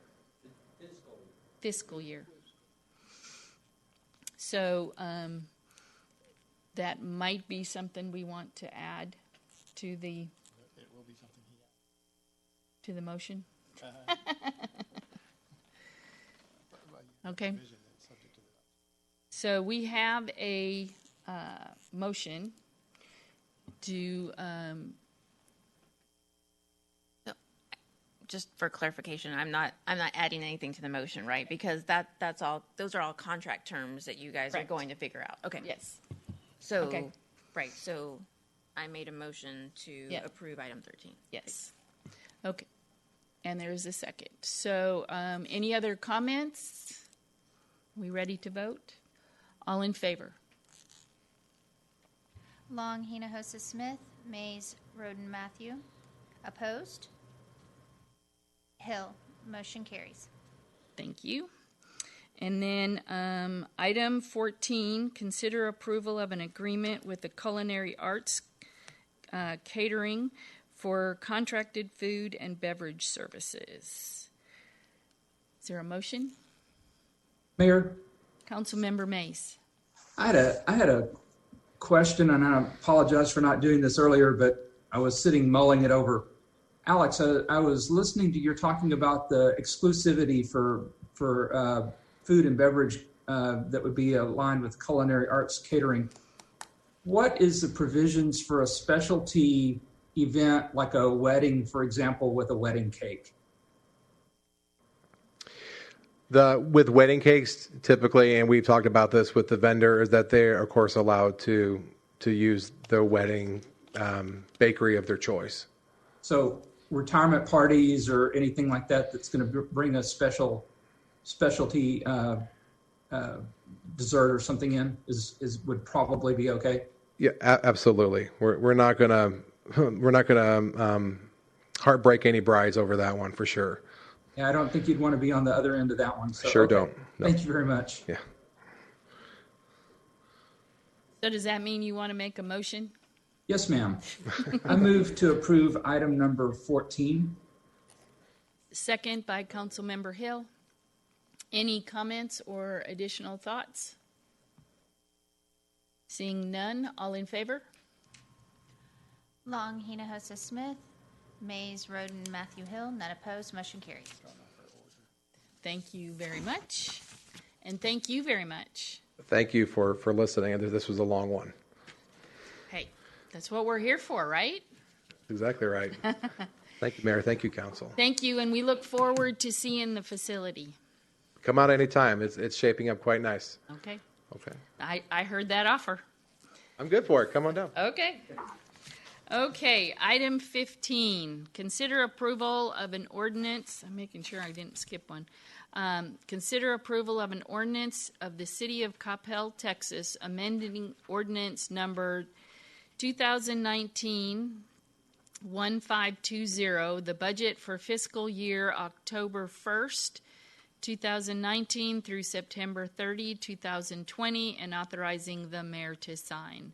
And Miss Miller is here to walk us through a plethora of information. Yes, it is. Mayor and Council, we're bringing forward this budget amendment to reflect the encumbrance carryovers from the prior fiscal year. And then there's a couple of items that have been brought before Council during the first part of the fiscal year that needed an amendment to the budget. We'll start off with the general fund. We are reducing the general fund revenues a little over $8 million as a result of the COVID-19 pandemic. And those major sources are sales tax, franchise tax, building fees, and the recreation fees. The general fund expenditures are being increased a little over $3.1 million, but 2.6 of that is associated with encumbrance carryovers. And what those are is items that were budgeted and purchased in the last fiscal year, but we did not receive it by the end of the fiscal year. So what happens is the prior year's budget is reduced and it's rolled into the current fiscal year. In addition to those encumbrance carryovers, we are amending legal services for the special counsel representing us regarding the sales tax legislation. Public Works is being amended for some Old Town signage. Finance is being amended for the risk assessment that was approved in October. And then Community Development is being amended for a contract with the DCTA to provide transportation services for Coppell businesses. That is the only changes we are making to the general fund.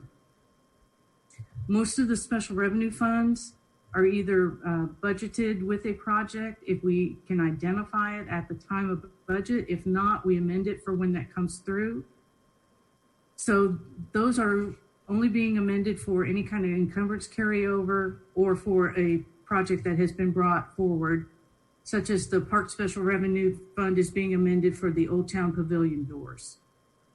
The CRDC Special Revenue Fund, which is also a sales tax-based fund, those revenues are being reduced a little over $1.2 million. And that is the sales tax revenue and the Art Center revenue. Since there was not an opening, we did reduce that revenue. Expenditures associated with that fund are the encumbrance carryovers, the installation of MacArthur Boulevard Trail, and then the planned transfer to the construction fund for the Art Center. Our Crime Control and Prevention District is also a sales tax-based fund. We are reducing that revenue a little over $1.7 million. The only expenditures there are associated with encumbrance carryovers. Our last fund that is associated with sales tax is the infrastructure maintenance. It's being amended a little over $1.7 million. The expenditures are for encumbrance carryovers and the paving reconstruction of Oak Grove Lane. Water Sewer Fund is only being amended for encumbrance carryovers. And the Water Sewer Infrastructure Maintenance Fund, the revenues are being amended a little over $400,000 to reflect the Dallas Water Utilities settlement. Those are the major points of the budget amendment, and I'll be happy to answer any questions that you may have on this.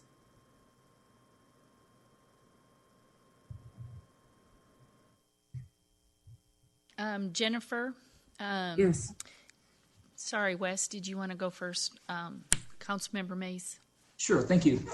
Jennifer, we seem to have more than we normally have of the changes to the budget. Is that due to our preparing for SB 334 or COVID, or is there something driving the overall quantity? Most of it is the COVID related. Usually at this point in time, we do not amend the revenues. It's usually just the budget encumbrance carryovers that we bring forward. But since we can identify that we do know we're going to have a revenue reduction, we went ahead and included that in this amendment. Nice and conservative? Yes, we are. Thank you. Thank you very much. Could you tell us how you came up with the sales tax reduction numbers? Yes, what we did is we took the remaining budget of sales tax to be collected, and then we estimated we would receive 50% of what was left to collect if the COVID ended in May. If it ended in June, we were saying 40%, and so on for each of the additional months. We're estimating that it will end in May, the impact of that.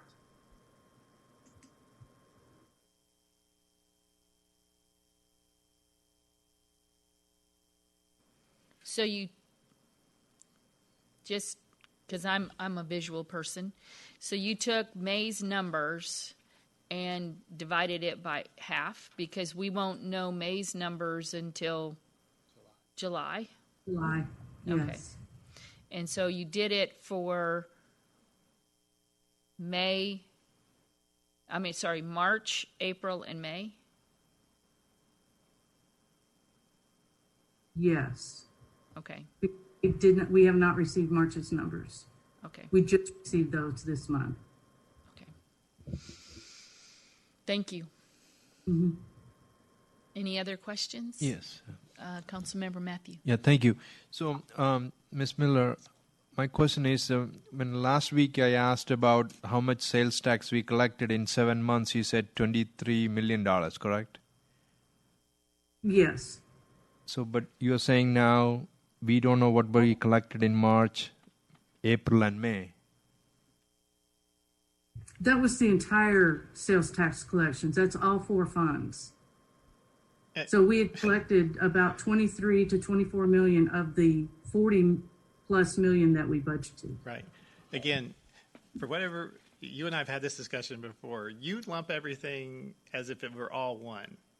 We have 4 different funds. Right. So what she's talked about today is she's adjusted all 4 of those funds' revenues: the general fund, IMF, CRDC, and Crime Control District, right?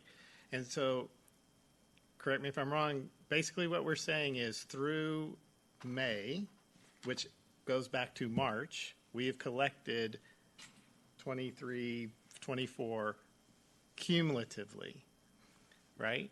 So what she's doing going forward is she's saying, this is how much more I should collect, and I guess let's just say that's 16 million, but I'm not going to collect 16 million. I'm only going to collect 8 million, divided into those 4 funds appropriately. So Okay. do you follow follow me? Yes, go ahead. Okay. So for the general fund, we had budgeted $19.7 million for this budget year, right, Jennifer? I'm talking about the general fund. So sales tax we've collected, I think through right now, Jennifer, how much in just the general fund? We collected 14 million. Okay, so we still had roughly 6 million more to go in the general fund if everything was right. But we're saying we're not going to collect $6 more million. We're going to collect basically half of that between now and September 30th. Okay. And remember, September's sales tax, we don't get that until November. So at the end of September, when you ask the question, I thought we were going to collect 40, but we've only collected this much. It's because we don't even get September's sales tax, which goes for this fiscal year, until November. There's basically about a 45 to 60 day delay in sales tax. Okay, so the number that Jennifer was given on the last meeting, so sales tax we collected until March? It's actual collections through March reported in May. Okay. April won't report till June. May won't report till July. So when we say that 50%, what we're saying is, the terminology she used, through May, we're saying we're only going to collect 50% of what's left to collect. Okay. For the revenue. Okay. Does that make sense? That makes sense. Okay. Okay. Thank you. Uh-huh. Councilmember Roden. Thank you, Mayor. I thought I understood this, but the more discussion that's gone on, I've become confused. Ms. Miller, what I understood you to say is your projection if the COVID primary challenge is over in May, that you're assuming then only a 50% collection for the rest of the year, not just a 50% collection through May. Is that correct? That's correct. We are assuming that of the budget that is left to collect, we will only get 50%. Thank you. You said, but then as the discussion went on, it's like just through May. So I just wanted to make sure we were clarified. And can you explain again the reduction in cost that you're anticipating for the year? Yes, what we've done is each department has gone in and identified areas that they could reduce expenditures. And they've actually identified, it was almost $2.4 million of just operating expenses that can be identified. Then what is also, there are budgeted positions that became vacant that are being frozen. That's about $2 million in savings. Then there was a freeze on capital purchases. Anything that had not been purchased as of a certain date has been put on hold. That's another $1.2 million worth of savings that have been identified. I just think it's important when we talk about a revenue miss of $8 million that we also talk about the hard work that the staff has done, starting with the sales tax change anticipated and then with COVID to try to reduce expenses. We haven't quite got there, but we've gotten pretty darn close. So thank you.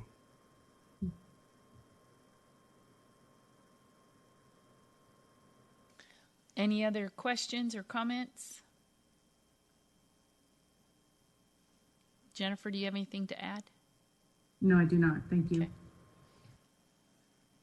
Okay, I will entertain a motion. Councilmember Hinojosa Smith.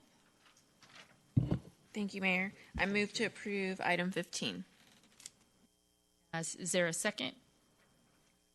Councilmember Hill. All in favor? Long, Hinojosa Smith, Mays, Roden, Matthew Hill, none opposed, motion carries. Thank you very much. Thank you. Appreciate you and your whole group. Thank you. Item 16, consider approval of an interlocal agreement between Dallas County Commissioners Court and the City of Coppell for the administration and distribution of a portion of Dallas County's CARES Act funds in accordance with the guidance from the U.S. Treasury Department and authorizing the mayor to sign. Mr. Land, please be clear. Yeah. Be as clear as what we know, right? So last Tuesday morning, Dallas County Commissioners Court approved allocation of CARES Act funding to the cities in Dallas County with the exception of the city of Dallas. They were able to do this because the U.S. Treasury deposited directly with the county. Now, I read the next day that it was around $250 million. They had said on the phone around $139 million. So I'm going to go with the $250 million and directly to Dallas County. And then they made a deposit also directly to the city of Dallas. The Commissioners Court voted in that allocation to base it on a population figure, the latest being 2000, I believe it was 19. They came out with the census data information. And remember, this is for Dallas County at $55 per capita. And for the city of Coppell, that works out to an allocation of $2.2 million. Denton County did a similar allocation at $55 a person, and that worked out to $42,000. So, yeah. Well, for Carrollton, think about Carrollton being split. It was a much bigger portion in the Denton County side than they were for the Dallas County side. So it has a way of working it out. But anyway, with the allocation, the county also said that they would send to the cities upon signing of this ILA that you have before you tonight, 20% of their allocation. So in our case, we will receive $440,000 up front. The funds can be used for housing rental assistance. The funds can be used for grants or loans for businesses. The funds can be used for direct payment to the cities for any cost associated directly with COVID-19. So, for example, all the PPEs, all the costs that have been associated with disinfecting and cleaning, and any overtime that was associated directly with COVID-19. What it does not cover, though, is, as you know, we fired up the EEOC, right at the very beginning. And so we had employees that were, take, for example, Jessica Carpenter in Parks and Recreation. She started working over at the EOC to do work related to the COVID-19 for, I believe it was logistics, materials, and those kind of things. Because that's just part of the normal budget process, at least the interpretation that's being given right now is that while she got reassigned over to that, it was something that was pre-budgeted, it was already expense we were going to occur, so therefore we don't necessarily get reimbursed for that. At least that's part of the current interpretation, but that's subject to change. So these dollars, these first $440,000, for example, we are meeting with Tracy Eubanks on Thursday. When I say we, the cities of Addison, Farmers Branch, Carrollton, and Coppell, because they already have their rental assistance program set up. And as you recall, they made the presentation to the council. In that presentation, I believe the number they said to go from, in effect, March 1st through the end of July was around $180,000, I believe, and we contributed $85,000 to that. The interpretation is, because that was not a budgeted expense for us, it was a one-time, one-off, that $85,000 could be reimbursed to the city. So we could use part of that $440,000 to reimburse ourselves for that. Or we can also, if you remember, there was that difference of, let's say, roughly $100,000. Part of the $440,000 could go towards that, as far as the rental assistance to make MetroCrest whole for the Coppell residents. In the meeting that we're having with Tracy on Thursday, Tracy's going to lay out, because the program actually goes from March 1st all the way through December 30th. And so if COVID-19 continues through that time, folks are unemployed, they're having problems with their rents, and that's COVID related, he's going to identify an estimate of what that could be for rental assistance to finish out the not the fiscal year, but the calendar year. So we're going to be talking about that, and I'll be able to come back to you and let you know more about that as well. The idea, though, is that the four cities don't really want to create their own independent program for rental or housing assistance. MetroCrest is already set up to do it, so it's much more efficient. And by the way, this program also has a 10% cap for administrative fees. And so in this case, we've told Tracy, there's a cost for administering this much, provide us a separate cost for administration as well, because we want to make sure the money's going to the residents who need it for rental assistance, and that MetroCrest is, administering a program for us, and so it's right that we do that. So we're having that meeting on Thursday, and I'll be able to report back to you on June the 9th what the status of that program is. Mindy is working on what the business assistance loan / grant program could look like. And I can't tell you today exactly what that's going to be, because all this has happened within the last week. But I know we're having discussions, who could we have help administer that for us as well, depending on what the setup is. In the program itself, there's a big piece of the program is non-duplication. So the county still has a lot of money. There's a lot of money here. Has a lot of money that they're setting up their business assistance loan program. So a business in Coppell could apply to the county just as easily as they could potentially apply to us. Or a renter could apply to the county who they've designated, and they've contracted with 2 services, as well as MetroCrest. Well, there's a system that's going to be created that prevents someone from being able to do that, so that there's no duplication of dollars or double dipping or triple dipping, if you will, in the process.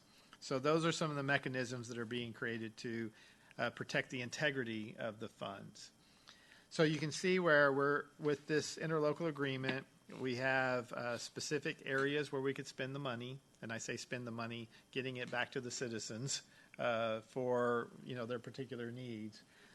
We're looking at ways to be efficient and timely in the distribution of the funds.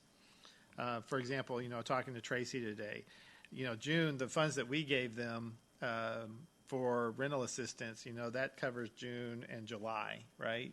So now there was that gap that he had that he needed to be able to make up. So we're going to be talking about that as well. So we're recommending that the council sign the ILA. Once they have it signed, the county says within short order, I would say by the end of the week, first part of next week, the $440,000 would be distributed to us. We would be able to come to council and really outline what we discussed with MetroCredit Services, what we're proposing for you to consider for a business/loan type grant type program, if that's something that you want to do, and be able to kick that off. So within the next couple of weeks, we'll be able to do that. So by, let's just say mid-June, the funds start getting distributed. The second piece to this is the way it's going to work, at least as it's been explained to us now, is we would go to the county and say, here are the programs that we are proposing to fund. And for those that you may not know, Charles Reed is going to be the point of contact. Well, he's been given, or their staff has been given, the authority to sign off on these programs. So it doesn't have to go back to the county commissioners for all the cities to say these are the programs.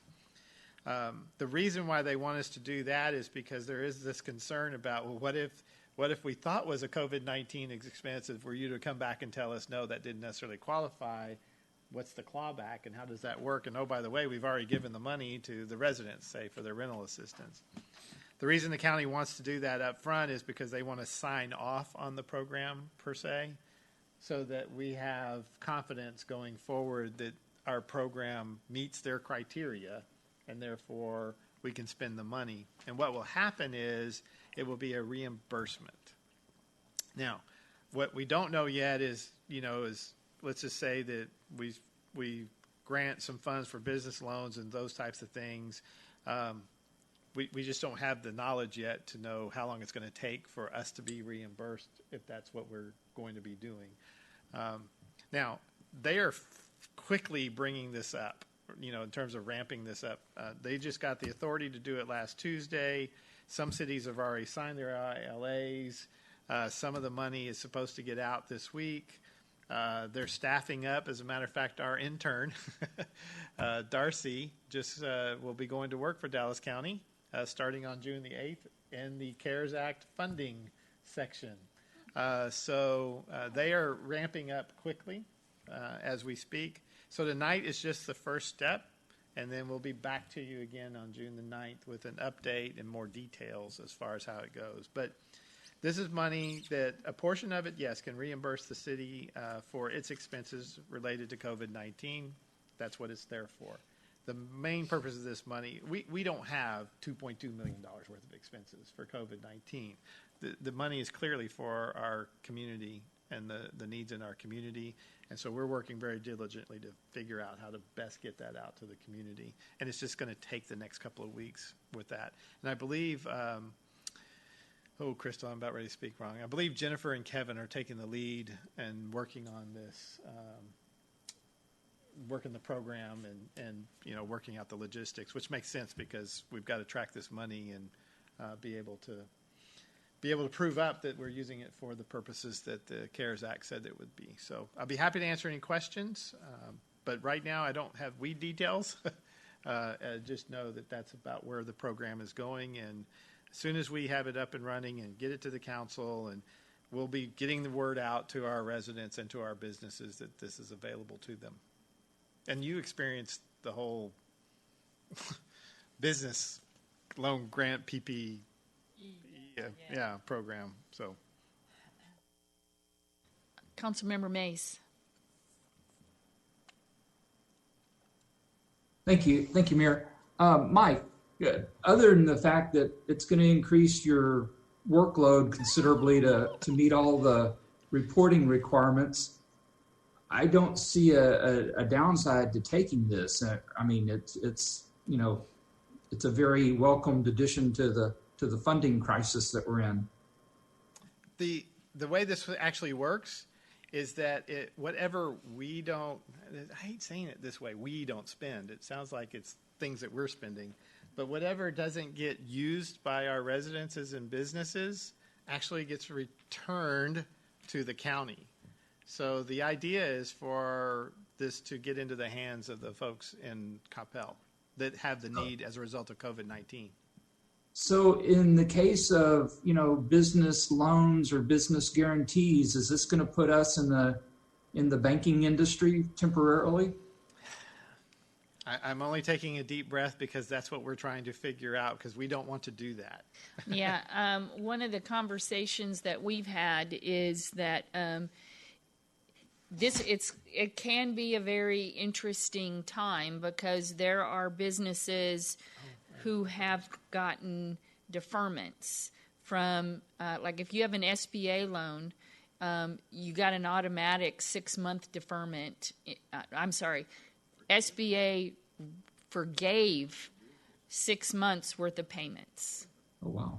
Okay, so to give somebody money in addition to that, I mean, there's a lot of things to be looked at. There are banks that did defer payments.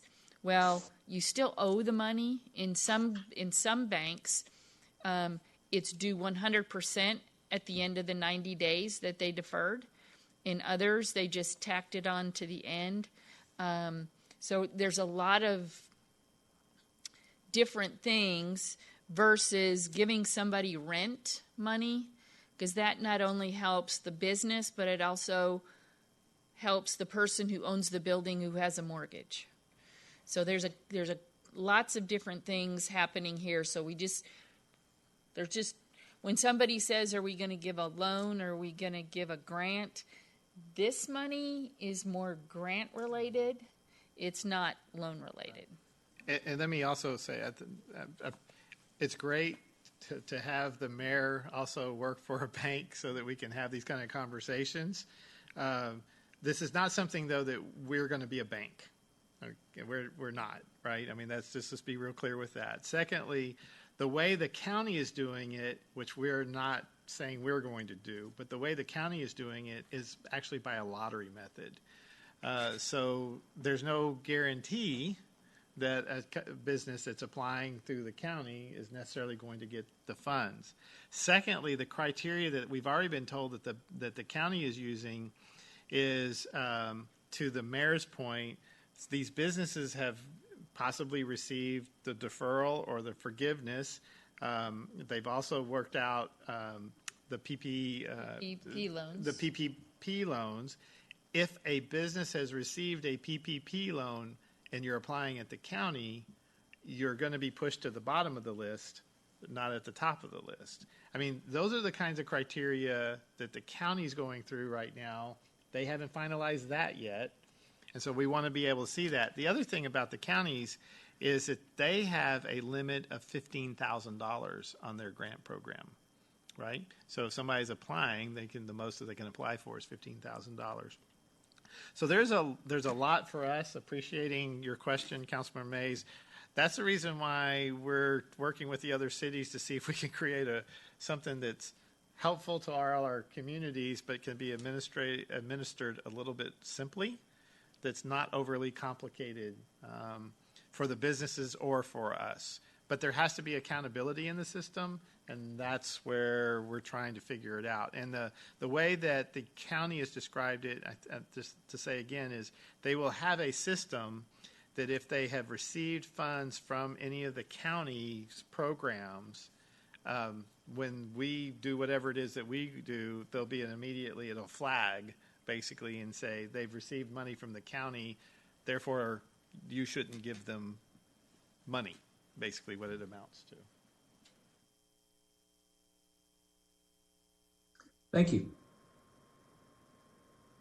Well, and one of the other caveats, just this is probably too much information, but on the PPP loans, you can't use more than 25% of those funds for rent or utilities, or mortgage payments, whatever. 75% of that money has to be used on payroll. That's why it's called the Payroll Protection Program. So even if someone received some money on the PPP, they may not have, if they can prove up that they spent it all on payroll, that's not necessarily something that should kick them out of the program. But I don't think the county is considering that. They weren't asking any questions. Let me put it that way. No, they were not asking questions. They were saying this is how it's going to work. Yeah. So a lot more to come, but in my opinion, this is a good start. And if we don't use the funds and it stays at the county, and then eventually the county uses it in another part of the city that needs it more than we do here, that's not terrible. Or if they end up sending it back to the government, the U.S. government, that's not terrible. It just means that the U.S. is that much less in debt. But they'll probably find another place to spend it. That's right. So any other questions? Next time I'll ask for volunteers to watch this Dallas Commissioners Court meeting. It was interesting. Okay, is there a motion? Councilmember Matthew.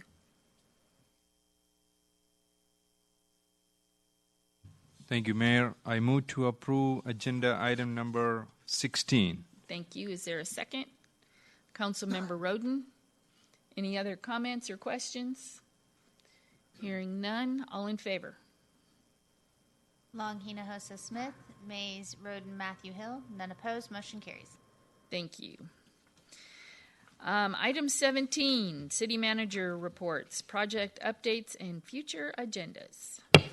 Mayor, before I discuss Rule 334 and COVID, which we just talked quite a bit about, I just want to bring you up to date on a few things. The CHS Connector Trail will be completed with landscaping and everything by mid-June. The reason I say mid-June, the way the weather's going, the end of May just kind of got moved. Same way with the Bethel Road water line, mid-June. MacArthur Trail, if you've driven down MacArthur, you see the flags. You see them starting to prepare for the work, so they're still moving forward.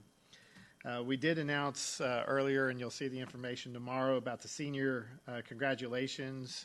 There's almost 1,000 names out there from Coppell students that are seniors at CHS, New Tech, and Louisville ISD. Okay, thank you. We did ask the other schools. We just they didn't have any seniors they were living in Coppell. Okay. Then Parkway, the punch list was performed this morning. You heard Alex mention about the punch list, so they'll be doing those final pickups. By the way, on the senior congratulations, I don't know if they're going to stick with this or not, but they came up with a cute name, the Gradvenger Hunt, instead of the Great Coppell Gradvenger Hunt. Instead of scavenger hunt, right? So anyway, that's going on there. Today, Vicki and I participated in a call with DFW Airport. And so one of the I don't know, they consider it a good thing or bad thing. It depends on which side of the coin you're on. But because they have less traffic, and what they described to us today is that they normally have 200,000 passengers a day going through their terminals. When in April they had anywhere from 5 to 10. They're up to 50,000 passengers a day. So the airline traffic is starting to come back. I will tell you, my daughter's a flight attendant for American Airlines, and her comment was, on the flights, they're full. So less planes, just full flights.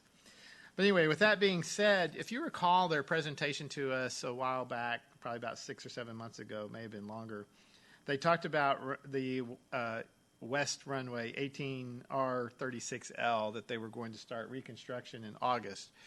Well, with the less traffic and everything that's going on, they're moving forward with the construction to start next week, June the 1st. The project still should take the same amount of time. They're just moving it up. The one thing about it, though, is that with the closing of that particular runway, they'll put a little bit more traffic on the east side, which means our residents will probably hear a little bit louder activity on the east side, much like what happened last time. And the FAQs, the fact sheets, and we're talking about sending it out like we did last time, I believe, at least that's what I understand we did, and our utility bills, kind of the FAQ, so everybody will get an opportunity to see what's exactly happening out with the runway construction out there. So we know it has an impact in our community. DFW is being very forward with the information, and again, all that information's on their webpage already, and we'll be linking to it. And so anyway, so that's happening starting next week. So going to 334, last Wednesday night, Rule 334 by the State Comptroller was put out to the public. It was originally filed with the Secretary of State, at my understanding, on May the 11th, and we finally got to see it last week. In the rule, basically, it still has, we believe, still has the same impact that the proposed rule had. The reason why we say it that way is because they basically changed some definitions and tied them to other definitions, and so it's kind of like that spider web. It's all connected, and you've got to figure it out. Okay, business A does this, and then they do this. Do we still get the sales tax or not? So from a sourcing standpoint, we're still assuming the worst, and we will spend the next 30 to 45 days and then come back to council with an update on where we think the things are with the rule. The reason why I also add that is because before, they at least had a definition of what an internet order is. So now they don't have a definition of an internet order any longer. They have it built into other definitions about what is an order. And just to remind everyone, this has to do with the origination versus destination sourcing. And as most folks know, about 60% of our sales tax comes from the west side of Coppell, and the greatest majority of that is internet-based. And so it has the potential to have a pretty significant impact on us. And I think you heard a little bit about, we talked about COVID-19 and the sales tax impact. The sales tax rule will go into effect October 21, 2021. So we have a year to get ready for it. If you recall, up until last week, we've been planning on the actual implementation of the rule for October of 20. So we're going back now and taking a look at our revenues and still being conservative in our approach there. Same way with our expenditures. We're still planning our expenditures around the full implementation of the sales tax. So we'll adjust some of that a little bit, probably on the capital side, but not on ongoing expenses. So that's how we're approaching that. So that's an update on 334. Be happy to answer any questions on that before we talk a little bit about COVID-19. Anything on 334?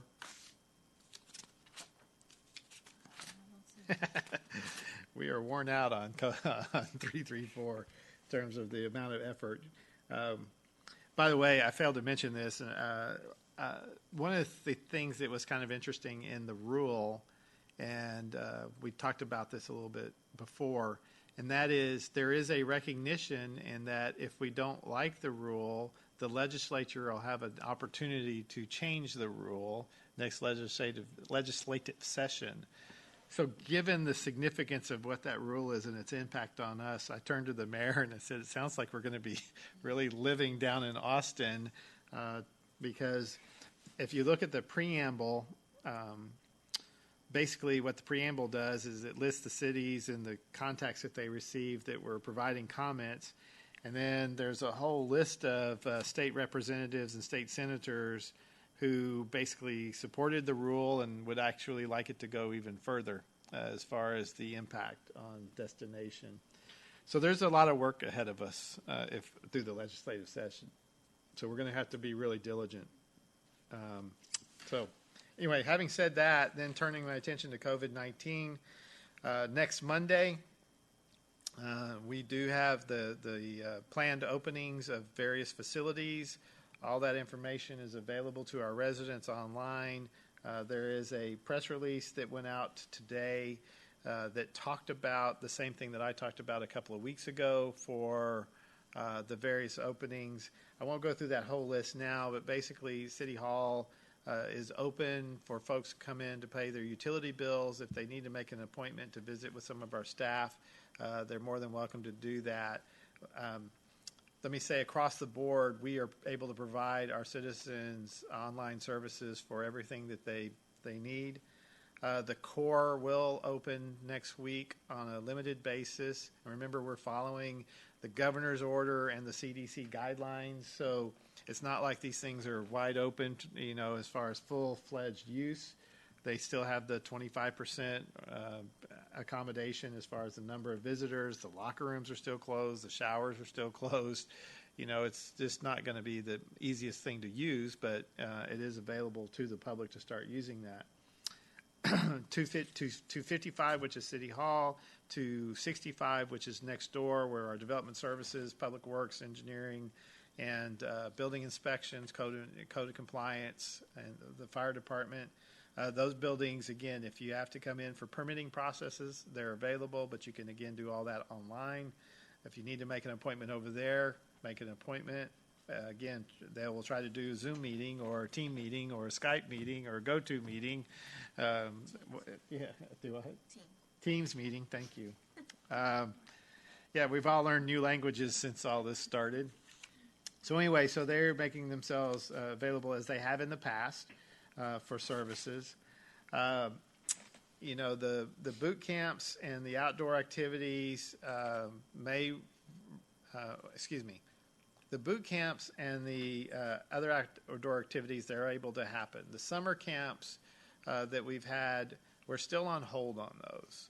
The CDC guidelines, even though the governor, said daycare centers can open and those kind of things, there's still some things that we're concerned about. And let me say, one of the comments, people have contacted us and said, well, when are the playgrounds going to open? Well, the CDC guidelines aren't still 100% clear yet. I don't know that they ever will be. But one of the things that we don't want to put our citizens in is we don't want to be a facilitator of spreading COVID-19. I mean, that's just our position. And, people can be upset about that position. But at the same time, our responsibility is for the health and safety of our citizens. And so we need to put ourselves in a position where we're making the best judgment for that. I understand personal liberty, and I understand people being able to make a choice. As the city manager, I have a responsibility to make sure one of your choices doesn't lead you to getting sick. So, from that approach, we're going to take that approach.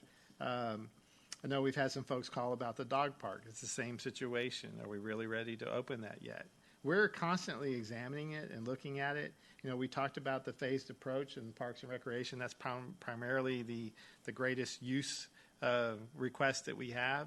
That's all online with here's how we're going to act and here's how we're going to do it. So we've got the information out there. Like I said, the press release came out. Wagon Whale Tennis Center is open, again, with limited times and making appointments. Y'all saw the announcement, I think, last week on the Life Safety Park. We're starting to do a few educational programs associated with the Life Safety Park. The library is doing the Library to Go. That seems to be going okay. So I think that just gives you a general overview of where we are in COVID-19. We've talked about the revenue impact that we believe that's going to have on us for the balance of the year. One of the things that you didn't see tonight was necessarily all the expenditure amendments to the budget. We bring that to you in August, typically, and we've been describing to you about the reductions in expenditures all along the way. About $5.6 million right now is where we sit. So we're in really solid position financially to close out the year. Be happy to answer any questions or anything related to COVID-19. Team's doing great. We're still doing the rotation of the schedule.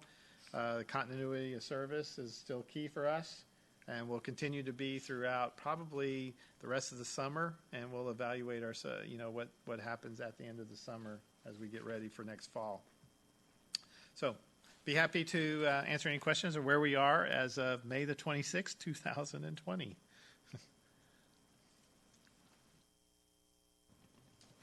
I don't think we have any questions. Okay. Anything else? No, that's all you got? That's all I got. Okay. That's enough. That's right. Mayor and council reports. On recent or upcoming events, does anybody have any reports on recent or upcoming events? All of my events have been canceled. So we are still meeting. The chamber is meeting virtually. Last week they had a meeting with our Dallas commissioner, J.J. Koch. They're having another one next week. They're kind of focusing on some wellness items. So if you have an interest, go to the Coppell Chamber website and look at some different opportunities. Most of my work stuff is also virtual, so on a very limited basis going to visit customers. So.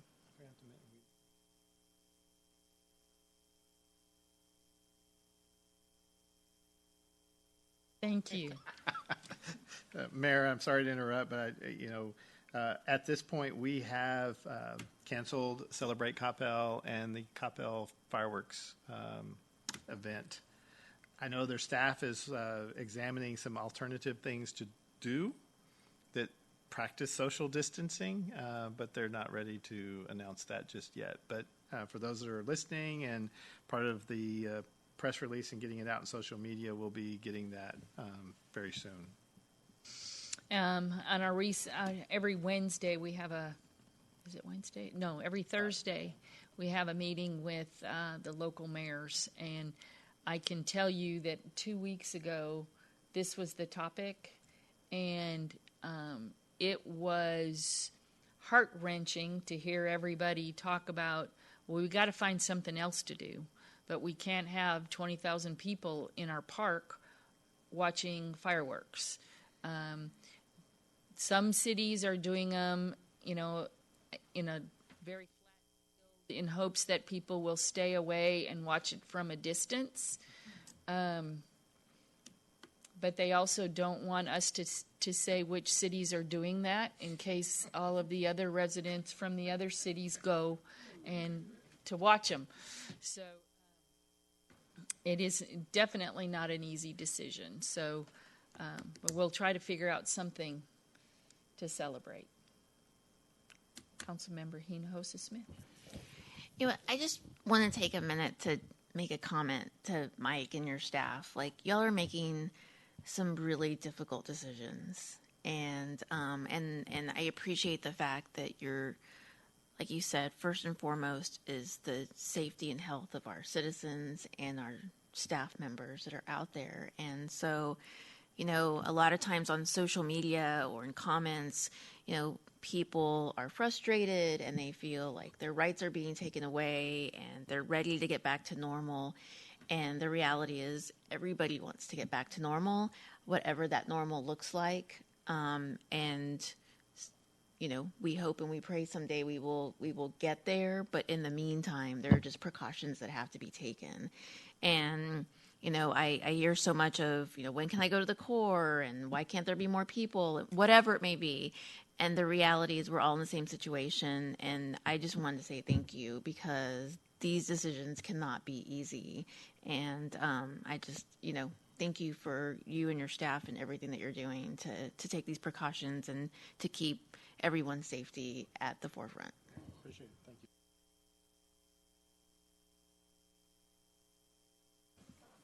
Okay. So the next item on the list is council reports. Dallas Regional Mobility Coalition, Councilmember Roden. Thank you, Mayor. Normally this time of year, every other year, the DRMC is working with the Regional Transportation Council of the North Texas Council of Governments, putting together a list of priority transportation projects in the region. You go down to Austin at the next legislative session and lobby for those projects. Right now, though, we're just trying to figure out what funding is going to be available. Obviously, the state is talking about needs to cut budgets across the board, so it's hard to imagine that's not going to affect transportation funding. The other issue that is on all of our minds is the fact that a lot of transportation funding comes from the gasoline tax, both at a state and federal level, and obviously there's a whole lot less gasoline that's been sold the last few months. So we're really kind of in a state of just trying to figure out, like most governmental entities, where we stand for next year. We've been having Zoom meetings like everybody else, and hopefully in the next couple of months that'll become more clear and we can get back to putting together our plan for the legislature. Thank you. Woven Health Clinic, Mayor Pro Tem. I just realized I haven't called you Mayor Pro Tem. I am sorry. Mayor Pro Tem Hill. Thank you, Mayor, and that's no problem. You can just call me Mark if you want. Okay, so Woven Health Clinic has continued their practice by seeing patients virtually via telemed. They've been conducting pro bono COVID tests for first responders, essential employees for local area cities, including Coppell, and as well as their patients. The number of calls to the clinic for April increased by 100%. 6 visit appointments are up 30%. About 20% of their patients report that they are unemployed and cannot afford the copay of $25. So Woven is waiving the copay for those patients on a case-by-case basis. And that's all I have, Mayor. Thank you. MetroCrest Services. Is that Councilmember Mays? Yes. Yes, thank you, Mayor. So last week, MetroCrest had their board of directors meeting, and Tracy Eubanks, the CEO, was quite excited to bring several things to our attention. One, they had just found out about the $2.2 million that the county was going to be giving out to Coppell, and he and Mike had already been in conversation about that. During the meeting, it was also reported that their food pantry is experiencing a 3 times the normal usage rate. And they've staged a food giveaway at the Newman Smith High School in Carrollton. And they had somewhere between 750 and 800 people show up for food. And one of the other good things that's happening is that their request for National Guard assistance has been granted. And they may actually receive 3 soldiers to help them process food and pass out food to their residents. They're also continuing to request food donations since their logistics chain of supply is impacting their ability to go out and buy low-cost food at their normal locations. But they'll be happy to take money as well. The last thing that Tracy talked about of significance was that the zoning change request was passed by the Carrollton Planning and Zoning Department for an existing church facility in Carrollton that MetroCrest has hoped to purchase as a permanent facility.